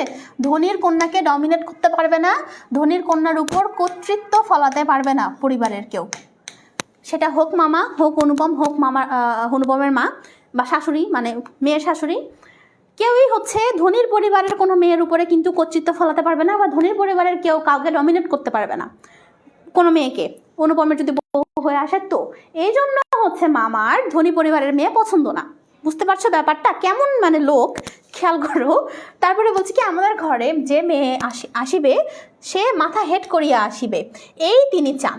মানে ধনীর মেয়ে তো কখনো মাথা হেড করে মানে মাথা নিচু করে। এখন কি আছে, মানে কি হয় সাধারণত আমাদের সমাজ ব্যবস্থা এখনকারও বলতে পারো, মানে ওটা তো 19 শতকের কথা সে বলছে, কিন্তু এখনও আমরা এই জিনিসটা দেখি যে পরিবার, মানে মেয়ের পরিবার যদি একটু বেশি গরিব হয় বা একটু ছোট পরিবার হয়, একটু মানে ধরো গ্রাম অঞ্চল বা এরকম কোনো জায়গা থেকে উঠে আসে, তাহলে তাদের যদি একটা বড়লোক পরিবারে বিয়ে হয়, তাহলে কিন্তু সেই পরিবারে এসে সেই মেয়েটা একটু মাথা নিচু করে একটু মানে একটু নিজেকে গুটিয়ে নিয়ে থাকে, মানে সে কোনো ডিসিশন দিতে পারবে না বা সে কিছু করতে পারবে না, সে সবার দায়িত্ব পালন করবে, সে সবার কথা শুনবে, এরকম হয়ে থাকে। শাসন তাকে সবাই করতে পারবে কিন্তু সে কিছু করতে পারবে না, এরকম। হ্যাঁ, সো সেই যুগেও মানে এই অনুপমের মামা হচ্ছে সেটা চাইতো যে ধনীর পরিবারের মেয়ে তো এরকম করবে না, মাথা নিচু করে। ধনী পরিবারের, এখন তুমি যদি কোনো এরকম বড়লোককে বিয়ে করো, বড়লোকের মেয়েকে, ছেলেটার কথা বলছি, তাহলে সে কি হচ্ছে তোমার কথা মতো এসে সবসময় তোমার কথা মতো ওরকম একটা গরিবের মেয়ের মতন ওরকম চুপ করে থাকবে না। এই জিনিসটা কিন্তু খুবই টক্সিক একটা বিষয়। আমরা এটা নিয়ে আলোচনা করছি, মানে আমরা আলোচনা করতেও কেমন যেন মানে বাজে বা একটা নেগেটিভ অনুভূতি আসছে। বাট পড়ালেখা যেহেতু করতে হবে, কিছু উপায় নেই, তোমাদের বোঝানোর জন্য আমি বলছি। কিন্তু এই জিনিসটা কিন্তু খুবই টক্সিক, যে এই যে গরিবের মেয়েরা মাথা নিচু করে থাকবে, বড়লোকের মেয়েদেরকে আমি কিছু বলতে পারবো না। কেন?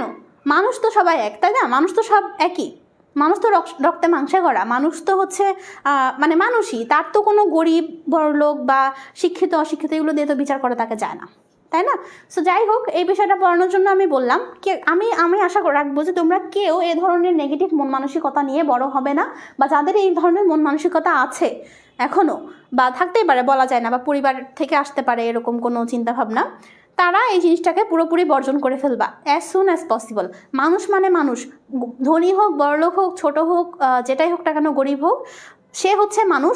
তাকে মানুষ হিসেবে নর্মালি শ্রদ্ধা করতে হবে, আত্মমর্যাদা মানে মর্যাদা তাকে দিতে হবে। আর একটা মানুষ হিসেবে নিজেকেও হচ্ছে তাকে আত্মমর্যাদা বোধ সম্পন্ন হতে হবে, তাকে নিজের মান সম্মান বজায় রেখে চলতে হবে। আমি গরিবের মেয়ে হই, বড় লোকের মেয়ে হই, আমার যে সম্মান সেটা আমি ওখানে গেলেও থাকবে, আমি এখানে গেলেও থাকবে।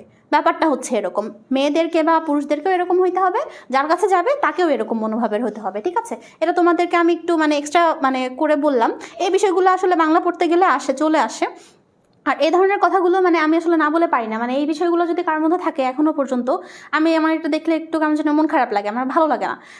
আই থিঙ্ক যারা বুঝতে পারছো আমার কথাগুলো, তারা রিলেট করতে পারবা যে ম্যাম কি বলছে বা আপু কেন এই কথাগুলো বলছে। যাই হোক, ঠিক আছে। আর আশা রাখবো তোমরা এরকম না, তোমরা সবাই ভালো স্টুডেন্ট। মানে আমার তোমাদেরকে আজকে প্রথম ক্লাস, যদিও তোমাদের কমেন্ট, তোমাদের কথাবার্তা সব কিছু শুনে দেখে মনে হচ্ছে যে না, তোমরা এরকম না, পচা না আর কি, তোমরা খারাপ না, ভালো, আলহামদুলিল্লাহ। মোরাল অফ দ্য স্টোরি, বিয়ের সময় কেউ মামাকে নেবেন না। উৎস একদম ঠিক কথা বলেছে। শুধু মামা না, পরিবারের কোনো লোককেই নেওয়া উচিত না, বুঝছো? মানে বাবা মা ছাড়া কাউকে নেওয়া উচিত না। একটা করে খারাপ মানে একটা কিছু বলে দিয়ে একদম লাগাই দেয় দুই পরিবারের মধ্যে ঝামেলা, আর ভাব ভাইয়ের মনের মধ্যেও এরকম ঝামেলা ঢুকায় দেয়। খেয়াল করবা তোমরা এরকম। যাই হোক, এবার আসো পরের অংশে। অনেক কথা হইলো, কিছু মনে করো না। ওই যে বললাম কথা হবেই, তো আমার সাথে সাথে থাকো, একটু মাঝে মাঝে একটু গল্প করলে ভালো লাগে। হ্যাঁ, তো যাই হোক, অথচ টাকার প্রতি তার আসক্তি অস্থিমজ্জায় জড়িত। আচ্ছা দেখো, সে গরিবের মেয়ে চাচ্ছে যে মাথা নিচু করে থাকবে, এখানটা খুব মানে হাস্যকর একটা জায়গা। সে একে তো গরিবের মেয়ে চায় যে মাথা নিচু করে থাকবে, আবার তার কিন্তু টাকার প্রতি যে লোভ, আসক্তি বলতে এখানে লোভ বোঝাচ্ছে, খেয়াল করো এইখানে লোভ লিখে নাও, আসক্তি বলতে লোভ, তোমাদের আসক্তি বা এরকম লেখা দরকার। লোভ যখন লিখবে তখন টিচার বুঝবে যে তুমি হচ্ছে বুঝো, লাইনগুলো বুঝে বুঝে পড়েছো এরকম। সো তার যে টাকার প্রতি লোভ সেটাও কিন্তু আছে, মানে সে একদিকে গরিবের মেয়েও চায় আবার কিন্তু টাকাও চায়। আবার দেখো কি বলছে, তিনি এমন বেহাই চান যাহার আচ্ছা এটা কিন্তু চলিত ভাষায় লেখা, এটা আমি শুরুতে বলতে ভুলে গেছি, দুঃখিত। এই হচ্ছে সরি, চলিত বলতে সাধু ভাষায়, হ্যাঁ চলিত না, উল্টা বলেছি ভুলবশত, সাধু ভাষায় লেখা এই পুরো গল্পটা।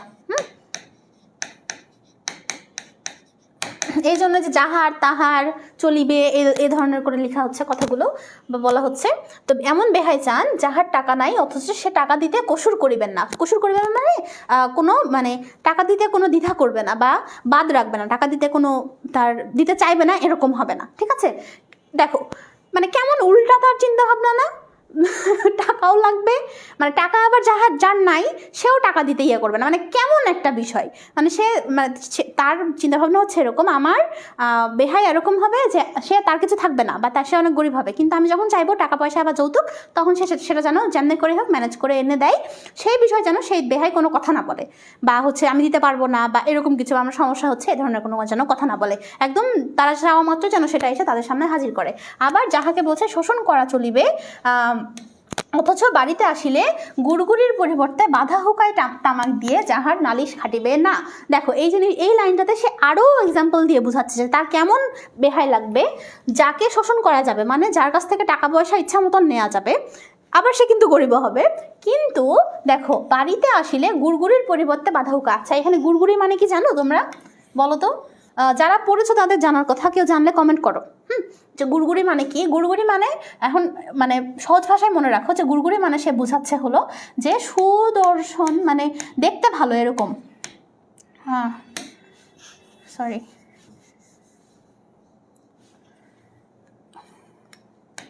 দেখতে ভালো এটাই লিখছি বুঝতে যেন তোমাদের সুবিধা হয়।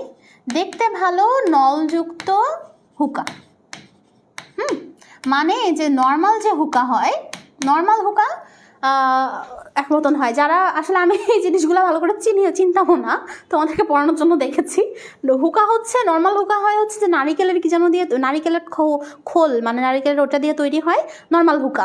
আর এই যে গুড়গুড়ি হচ্ছে দেখতে ভালো নলযুক্ত হুকা, মানে ওই যে একটু নল টাইপে থাকে। আচ্ছা যারা অনেক মুভি সিনেমাতেও কিন্তু এটা দেখা যায়, হ্যাঁ একদম দেখি নাই আমরা তা না, মুভি সিনেমাতেও যে আদিমকালের মানুষরা বা ওই যে বংশগত দিক থেকে যারা অনেক বড় উঁচু মর্যাদার, তারা কিন্তু তাদের বাসায় কিন্তু হুকা দেখা যেত। তারা কিন্তু যে একটা চেয়ারের উপর পাতুলে বসে পায়ের উপর পাতুলে দিয়ে বসে ওই যে হুকার ওই নলটা দিয়ে একটা টান দিত আর হচ্ছে তারা ওই জিনিসটাকে এনজয় করতো এরকম। সো গুড়গুড়ি হচ্ছে এরকম মানে দামি জিনিসটা বা ভালো জিনিসটা, সেটার পরিবর্তে যদি বাধা হুকায় তামাক দেয়, মানে বাধা হুকায় তামাক মানে নর্মাল হুকা যেটা মানে যে নারিকেলের খোল দিয়ে তৈরি, সেটাতে যদি তামাক দেয় তাহলে তারা হচ্ছে নালিশ করবে না, মানে তার বেয়াই নালিশ করবে না। এটার মানে এটা সে বোঝাচ্ছে আরও ক্লিয়ারলি যে তার বেয়াই তাদেরকে তো খেদমত করবেই, মানে ওই যে আচ্ছা আরেকটা জিনিস এখানে আমি একটু মিস করে গেছি বিষয়টা, মেয়েকে সে চায় যে মেয়ে মাথা হেট করে থাকবে, কিন্তু তারা এটাও চায় যে তার মেয়ের বাবাও মাথা হেট করে থাকবে।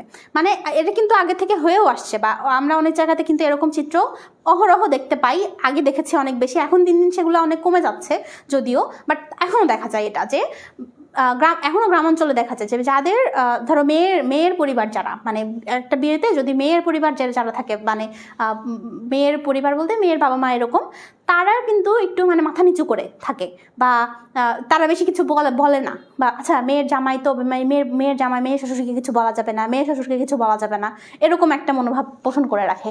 তো এই অনুপমের মামা হচ্ছে সেরকমই চায়, আবার ওই যে মাথা নিচু করে থাকবে, তো এরকমও চায় যে হচ্ছে তাদেরকে আমি একদম যদি ভালো করে আদর আপ্যায়ন নাও করি, মানে মেয়েরই বাবা মাকে যদি অনুপমের মামারা আদর আপ্যায়ন না করে বা নর্মালি আদর আপ্যায়ন করে, হ্যাঁ তাহলেও যেন তার বাবা মারা মানে মেয়ের বাবা মারা কোনো মানে কমপ্লেন না করে, যে আমাদেরকে আদর আপ্যায়ন করলো না ঠিক করে, বুঝতে পেরেছ? এরকম সে চায়। তো এই মানে প্যারাটাতে অনুপম তার মামা কীরকম মেয়ে চায়, বা কেন তার হচ্ছে ভালো ঘরের সম্বন্ধ ভেঙে গেছে, সেই জিনিসটা কিন্তু খুব সুন্দর করে সে উদাহরণের মাধ্যমে তুলে ধরেছে, যেটা আমি ভেঙে ভেঙে তোমাদেরকে বুঝিয়ে দিলাম। এবার আসো তারপরের অংশ, ইন্টারেস্টিং অংশ। এখান থেকে আসলে শুরু হয় অনুপমের ওই মানে প্রেম কাহিনী ওয়ান কাইন্ড অফ। দেখো যে আমার বন্ধু হরিশ, এই যে হরিশ এই চরিত্রটা, আমি ওই যে প্রথমে বলেছিলাম যে অনুপমের বন্ধু হরিশ নাম দেওয়া ছিল ওখানে, অনুপমের বন্ধু হচ্ছে হরিশ। সে হচ্ছে থাকে হলো কানপুরে, কানপুরে তোমার কাজের সূত্রে থাকে, এমনি না, কাজের সূত্রে থাকে। এই যে কানপুর জায়গার নাম দেখছো, জায়গার নাম কিন্তু আমরা একটা পেয়ে গেলাম। সো সে থাকে কানপুরে, সে ছুটিতে কলিকাতায়, এই যে কলকাতায় আরেকটা জায়গার নাম, কলিকাতায় আসিয়া আমার মন উতলা করিয়া দিল। আচ্ছা, তার মন উতলা করিয়া দিল মানে কি? সে ওই যে হরিশ তার বন্ধুকে এসে একটা মেয়ের খবর দেয় কানপুরের, এজন্য অনুপমের মনের মধ্যে বাটারফ্লাই উঠতে থাকে। উতলা করিয়ে দিল মানে এটা ভাবো যে তার মনের মধ্যে বাটারফ্লাই উঠছে এখন, ঠিক আছে, যে বিয়ের কথা বলেছে তাই। সো ওহে মেয়ে, সে বলছে কি, ওহে মেয়ে যদি বলো একটি খাসা মেয়ে আছে, ওই হরিশ এসে তাকে বলল, অনুপমকে বলল। এই কথা শুনে অনুপমের মনের মধ্যে উতলা হয়ে উঠলো, ঠিক আছে। উতলা হয়ে উঠলো মানে কি, অনুপম এক্সাইটেড হয়ে উঠলো। সে তার একটা বিয়ের বয়স, এখনো বিয়ে হয় নাই, সে তো একটা মানে কি আর বলবো, বুঝতেই পারছো, বুঝে নাও, আর এগুলোতে ডিটেলসে না যাই। সো তার এরকম মেয়ের কথা শুনে সে এক্সাইটেড হয়ে পড়লো। এবার কি, তারপরের অংশে দেখো, কিছুদিন পূর্বেই MA পাশ করিয়াছি, মানে কি অনুপমের, ওই যে আমি প্রথমেই বললাম অনুপম কিন্তু MA পাস, মানে তার MA ডিগ্রি পর্যন্ত নেওয়া শেষ, ওই যুগের সর্বোচ্চ ডিগ্রি। সো MA কিন্তু মানে সেটা কিন্তু সে মানে কিছুদিন আগেই পাশ করেছে, এমন না যে অনেক আগে পাশ করে অনেকদিন বসে আছে, এরকম না। তবে এখনকার সম্পর্কে সে বলছে যে যেহেতু MA পরীক্ষা তার শেষ, আর তো পড়ালেখার কিছু নেই, সামনে যতদূর দৃষ্টি চলে ছুটি ধুধু করিতেছে, মানে তার তো পড়ালেখা বা অন্য কোনো কাজ নেই, অন্য যে কোনো কাজ তো মামা সামলাই, মা সামলাই, এরকম। তো অনুপমের কিচ্ছু নাই, অনুপম শুধুমাত্র ছুটি কাটাচ্ছে, মানে আর সামনে শুধু তার এই ধুধু মরুভূমির মতো ছুটি, মানে বিশাল ছুটি, মানে অনুপমের কিচ্ছু করা নাই, শুধু ছুটি আর ছুটি। পরীক্ষা নাই, এই যে কি নাই দেখো, পরীক্ষা নাই, উমেদারি নাই, চাকরি নাই, নিজের বিষয় দেখে এবার চিন্তাও নাই, শিক্ষাও নাই, ইচ্ছাও নাই, কিচ্ছু নাই। এই জন্য তার সামনে শুধু ছুটি আর ছুটি। থাকিবার মধ্যে ভেতরে আছে মা, বাহিরে আছে মামা। দেখো এই লাইনটা খুবই ইন্টারেস্টিং।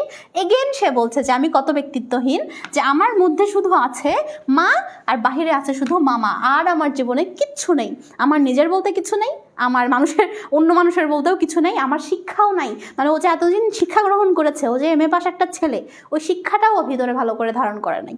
বুঝতে পেরেছো, ওর যে মোরালিটি, সেটাও, আমরা পড়ালেখা কেন করি, আমরা এই লেকচারগুলো কেন শুনছি, আমি যে মাঝখানে তোমাদেরকে এই যে টক্সিক বিষয়টা বাদ দিতে বললাম, কেন বললাম, তোমরা এখান থেকে কিন্তু শিখছো যে আচ্ছা এটা কিন্তু মানে মোরালিটির বাহিরে, আমি যদি ওই রকম মন মানসিকতা পোষণ করি তাহলে কিন্তু সেটা ঠিক না, সেটা ভালো না। কে শেখাচ্ছে তোমাকে? টিচার শেখাচ্ছে। এগুলো আরও কোথা থেকে শেখাচ্ছে? মানুষ পরিবার থেকে শেখে, সমাজ থেকে শেখে, তাই না? কিন্তু অনুপমের এরকম কিছু ছিল না। অনুপম এই যে যা করেছে, মানে ওটা একটা কাইন্ড অফ ছিল যে প্রেশারে পড়ে বা ওই করছি ইচ্ছা মতন একটা বিষয়, ওখানকার থেকে মানে শিক্ষা থেকে বা তার অন্যান্য জীবন থেকে সে কিছু শেখে নাই। তার শুধু ভেতরে আছে মা, বাইরে আছে মামা, সে হচ্ছে এতটুকুই জানে। এরপরে আসো, আর 2 লাইন বাকি আছে। এই অবকাশের মরুভূমির মধ্যে আমার হৃদয় তখন বিশ্বব্যাপী নারী রূপের মরিচিকা দেখিতেছিল। মানে দেখো এখানেও সে মানে এগুলো কিন্তু সব সে মানে একটা রূপক দিয়ে বোঝাচ্ছে, মানে এক্সাম্পলের মাধ্যমে, যে এই যে মরুভূমি, মানে তার যে এত ফাঁকা সময়, এই মরুভূমির মধ্যে আমার হৃদয় তখন বিশ্বব্যাপী নারী রূপের মরিচিকা দেখিতেছিল। মানে মরুভূমির মধ্যে কিন্তু মরিচিকা দেখা যায়, তাই না? এটা তো আমরা সবাই জানি। তো নারী রূপী মরিচিকা মানে কি, তা সে এই যে ফাঁকা সময়, তার এখন কিচ্ছু করার নেই, এখন সে শুধু চাচ্ছে যে তার একটা সঙ্গী হোক, ঠিক আছে? নারী রূপী মরিচিকা বলতে বোঝাচ্ছে সে চাচ্ছে তার একটা সঙ্গীকে, মানে একটা লাইফ পার্টনারকে। এটাই সে যাচ্ছিল আর দেখছিল। আকাশে তাহার দৃষ্টি, বাতাসে তাহার নিঃশ্বাস, তরু মর্মের তাহার গোপন কথা। এর মানে কি, সে আকাশে বাতাসে গাছপালায় চারিদিকে শুধুমাত্র একটা সঙ্গীর কথা, একটা মেয়ের কথা সে চিন্তা করছে, যাকে সে বিয়ে করবে। আর এরকম মানে যেহেতু তার আর কোনো কাজ নেই, বুঝতে পারলে এতটুকু? এই যে আর আমি বললাম না, এখান থেকেই তার হচ্ছে রোমান্টিকতা শুরু হয়েছে। এবার বুঝলা কেন বললাম এই কথা? এই কথাগুলো দেখছো এখনকার ছেলেরা এমনি করে বলে? হ্যাঁ, বলতে পারে, জানি না তো, আমরা তো দেখি না যে কেউ এত সুন্দর করে বলতে পারে বা কারোর মধ্যে এত রোমান্টিক বিষয় আদি আছে।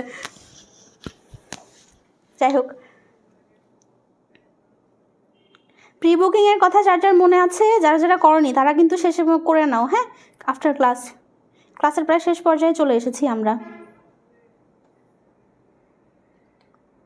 আহা কি চিন্তা,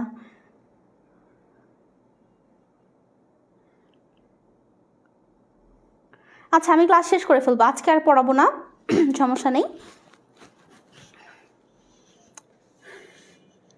ক্লাস আমি শেষ করে ফেলছি। কারো কোনো প্রশ্ন থাকলে করতে পারো এখন, যারা অনেকে আছো এখনও লাইভে, যাদের প্রশ্ন আছে আমার সম্পর্কে বা পড়ালেখা এতটুকু যা পড়ালাম সে সম্পর্কে কোনো প্রশ্ন থাকলে করো। 2 মিনিট তোমাদেরকে সময় দিচ্ছি, আমি 2 মিনিটের মধ্যে ক্লাস শেষ করে ফেলবো। আর নেক্সট ক্লাসে তোমাদের সাথে আবার দেখা হবে। রুটিন, কবে ক্লাস হবে, কবে আমার ক্লাস থাকবে সব কিছু জানতে পারবে, গ্রুপে চোখ রেখো, তাহলেই হবে, ঠিক আছে? আর ফ্রি ক্লাস মনে হয় আজকে থেকেই শেষ। হ্যাঁ, ফ্রি ক্লাস তোমরা আর পাবে না এরকম। আমার ক্লাস তো দেখলে আমি কীরকম ক্লাস নেই। আর প্রথম দিন রোজার মাস, বুঝতেই পারছো অনেক কিছু চাপ থাকে মাথাতে, তারপরেও নিলাম। অন্য সময় আরও মানে তোমাদের এই অনুযায়ী, ডিমান্ড অনুযায়ী আমি তোমাদের সব কিছু ফুলফিল করার চেষ্টা করবো, আরও সব কিছু ইনশাল্লাহ সব কিছু ভালোই হবে, এটা আশা রাখা যায়। তোমরা আশা রাখতে পারো।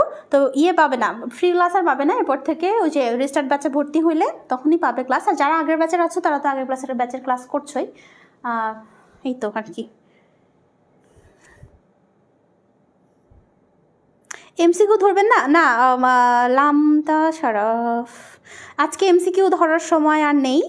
এমসিকিউ আমি শেষে রেখেছি, আর মাঝখানে কিছু এমসিকিউ আমি নেক্সট ক্লাসে দেখিয়ে দিব তোমাদেরকে। No question. আচ্ছা, আর রিয়া লিখেছে আলহামদুলিল্লাহ পুরো ক্লাসটা সুন্দর মতো বোঝালেন এবং সুন্দর মতো বুঝতে পারলাম, অনেক ধন্যবাদ। তোমরা যে এত সুন্দর করে ক্লাস করেছো তোমাদেরকে জন্য ধন্যবাদ। একটা পোস্ট দেন এসেস নিব তাই? এই পোস্ট দেওয়ার কথা বললেই সমস্যা।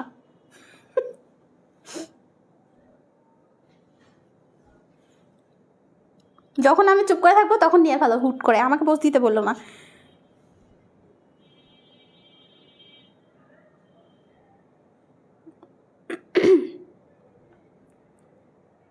হ্যাঁ লামিয়া, তোমার ক্লাস নাম নিয়েছি আমি এর আগে, তোমার কোন যেন একটা কমেন্ট পড়ে তোমার নাম নিয়েছিলাম।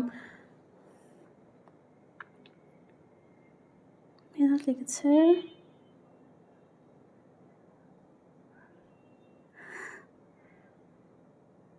শিফা, প্রথম দিন ফ্যান হয়ে গেছি বাবা। আমারও তোমাদের সাথে প্রথম দিন ক্লাস খুব ভালো কেটেছে। আমি আসলে এতটুকু মানে এত বেশি আশা করিনি, ছিল মোটামুটি আইডিয়া, বাট তোমরা বেশ ভালো আলহামদুলিল্লাহ। গুড স্টুডেন্ট আমার এক একটা বাচ্চারা।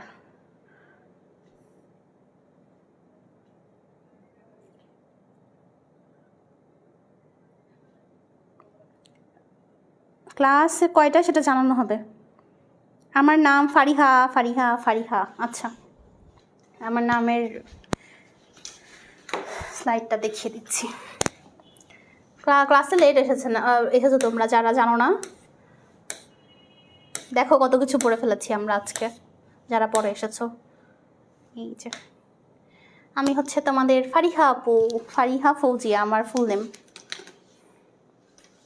ওকে আপু, ক্লিয়ার। আফরিন লিখেছে, আঁকি লিখেছে, মন লিখেছে মিষ্টি দেখতে খুব। ধন্যবাদ, শুক্রিয়া, অনেক শুক্রিয়া।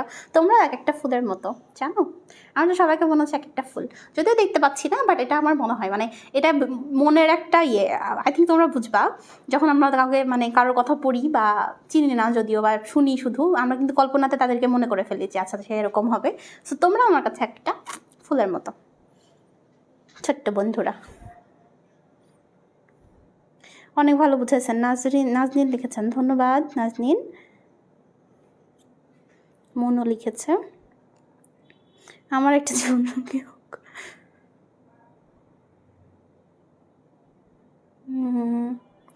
বাবা, সবার এত ভালো ভালো কমেন্ট পড়ে ইমোশনাল হয়ে যাবো আবার, থাক।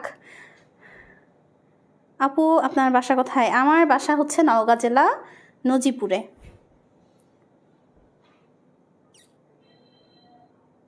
আল্লাহ হাফেজ। আচ্ছা, আপনিও ফুল আপু, ঠিক আছে আমি বুঝতে পেরেছি।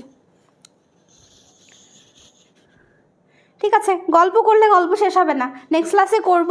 আর আমি দরকার হলে ভাইয়ার কাছ থেকে, আমার না একটু ক্লাসের মধ্যে গল্প করতে ভালো লাগে অনেস্টলি, তোমাদের সাথে একটু আলাপ আলোচনা করতে, বা এই যে কে কোথা থেকে দেখো, বা কেউ একটা কোনো ভালো কিছু শেয়ার করছে বা আমি কোনো ভালো কিছু শেয়ার করছি, তো এই জিনিসগুলো ভালো লাগে। আর ক্লাসের মধ্যে এগুলো রিফ্রেশিং একটা এনভায়রনমেন্ট এনে দেয়, আমার যেটা মনে হয়। আমার অন্যান্য ব্যাচের স্টুডেন্টরাও এরকমই মনে করে, এটা আমার একটা পড়ানোর ওয়ে। সো আমরা এর পরের ক্লাসগুলোতে ইনশাল্লাহ আবার দেখা হবে তোমাদের সাথে আর কি। তোমরা থেকো আমার সাথে, গল্প করবো, আরও অনেক কিছু জানা হবে।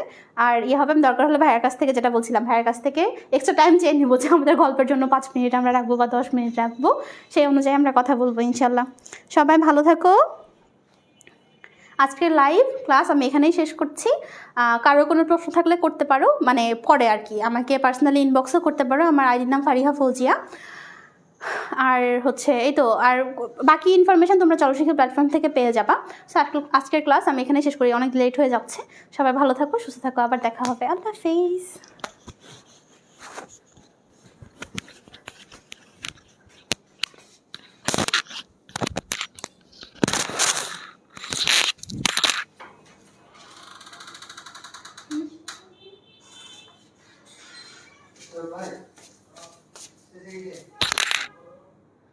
কি করবো ভাই, একটি দিব?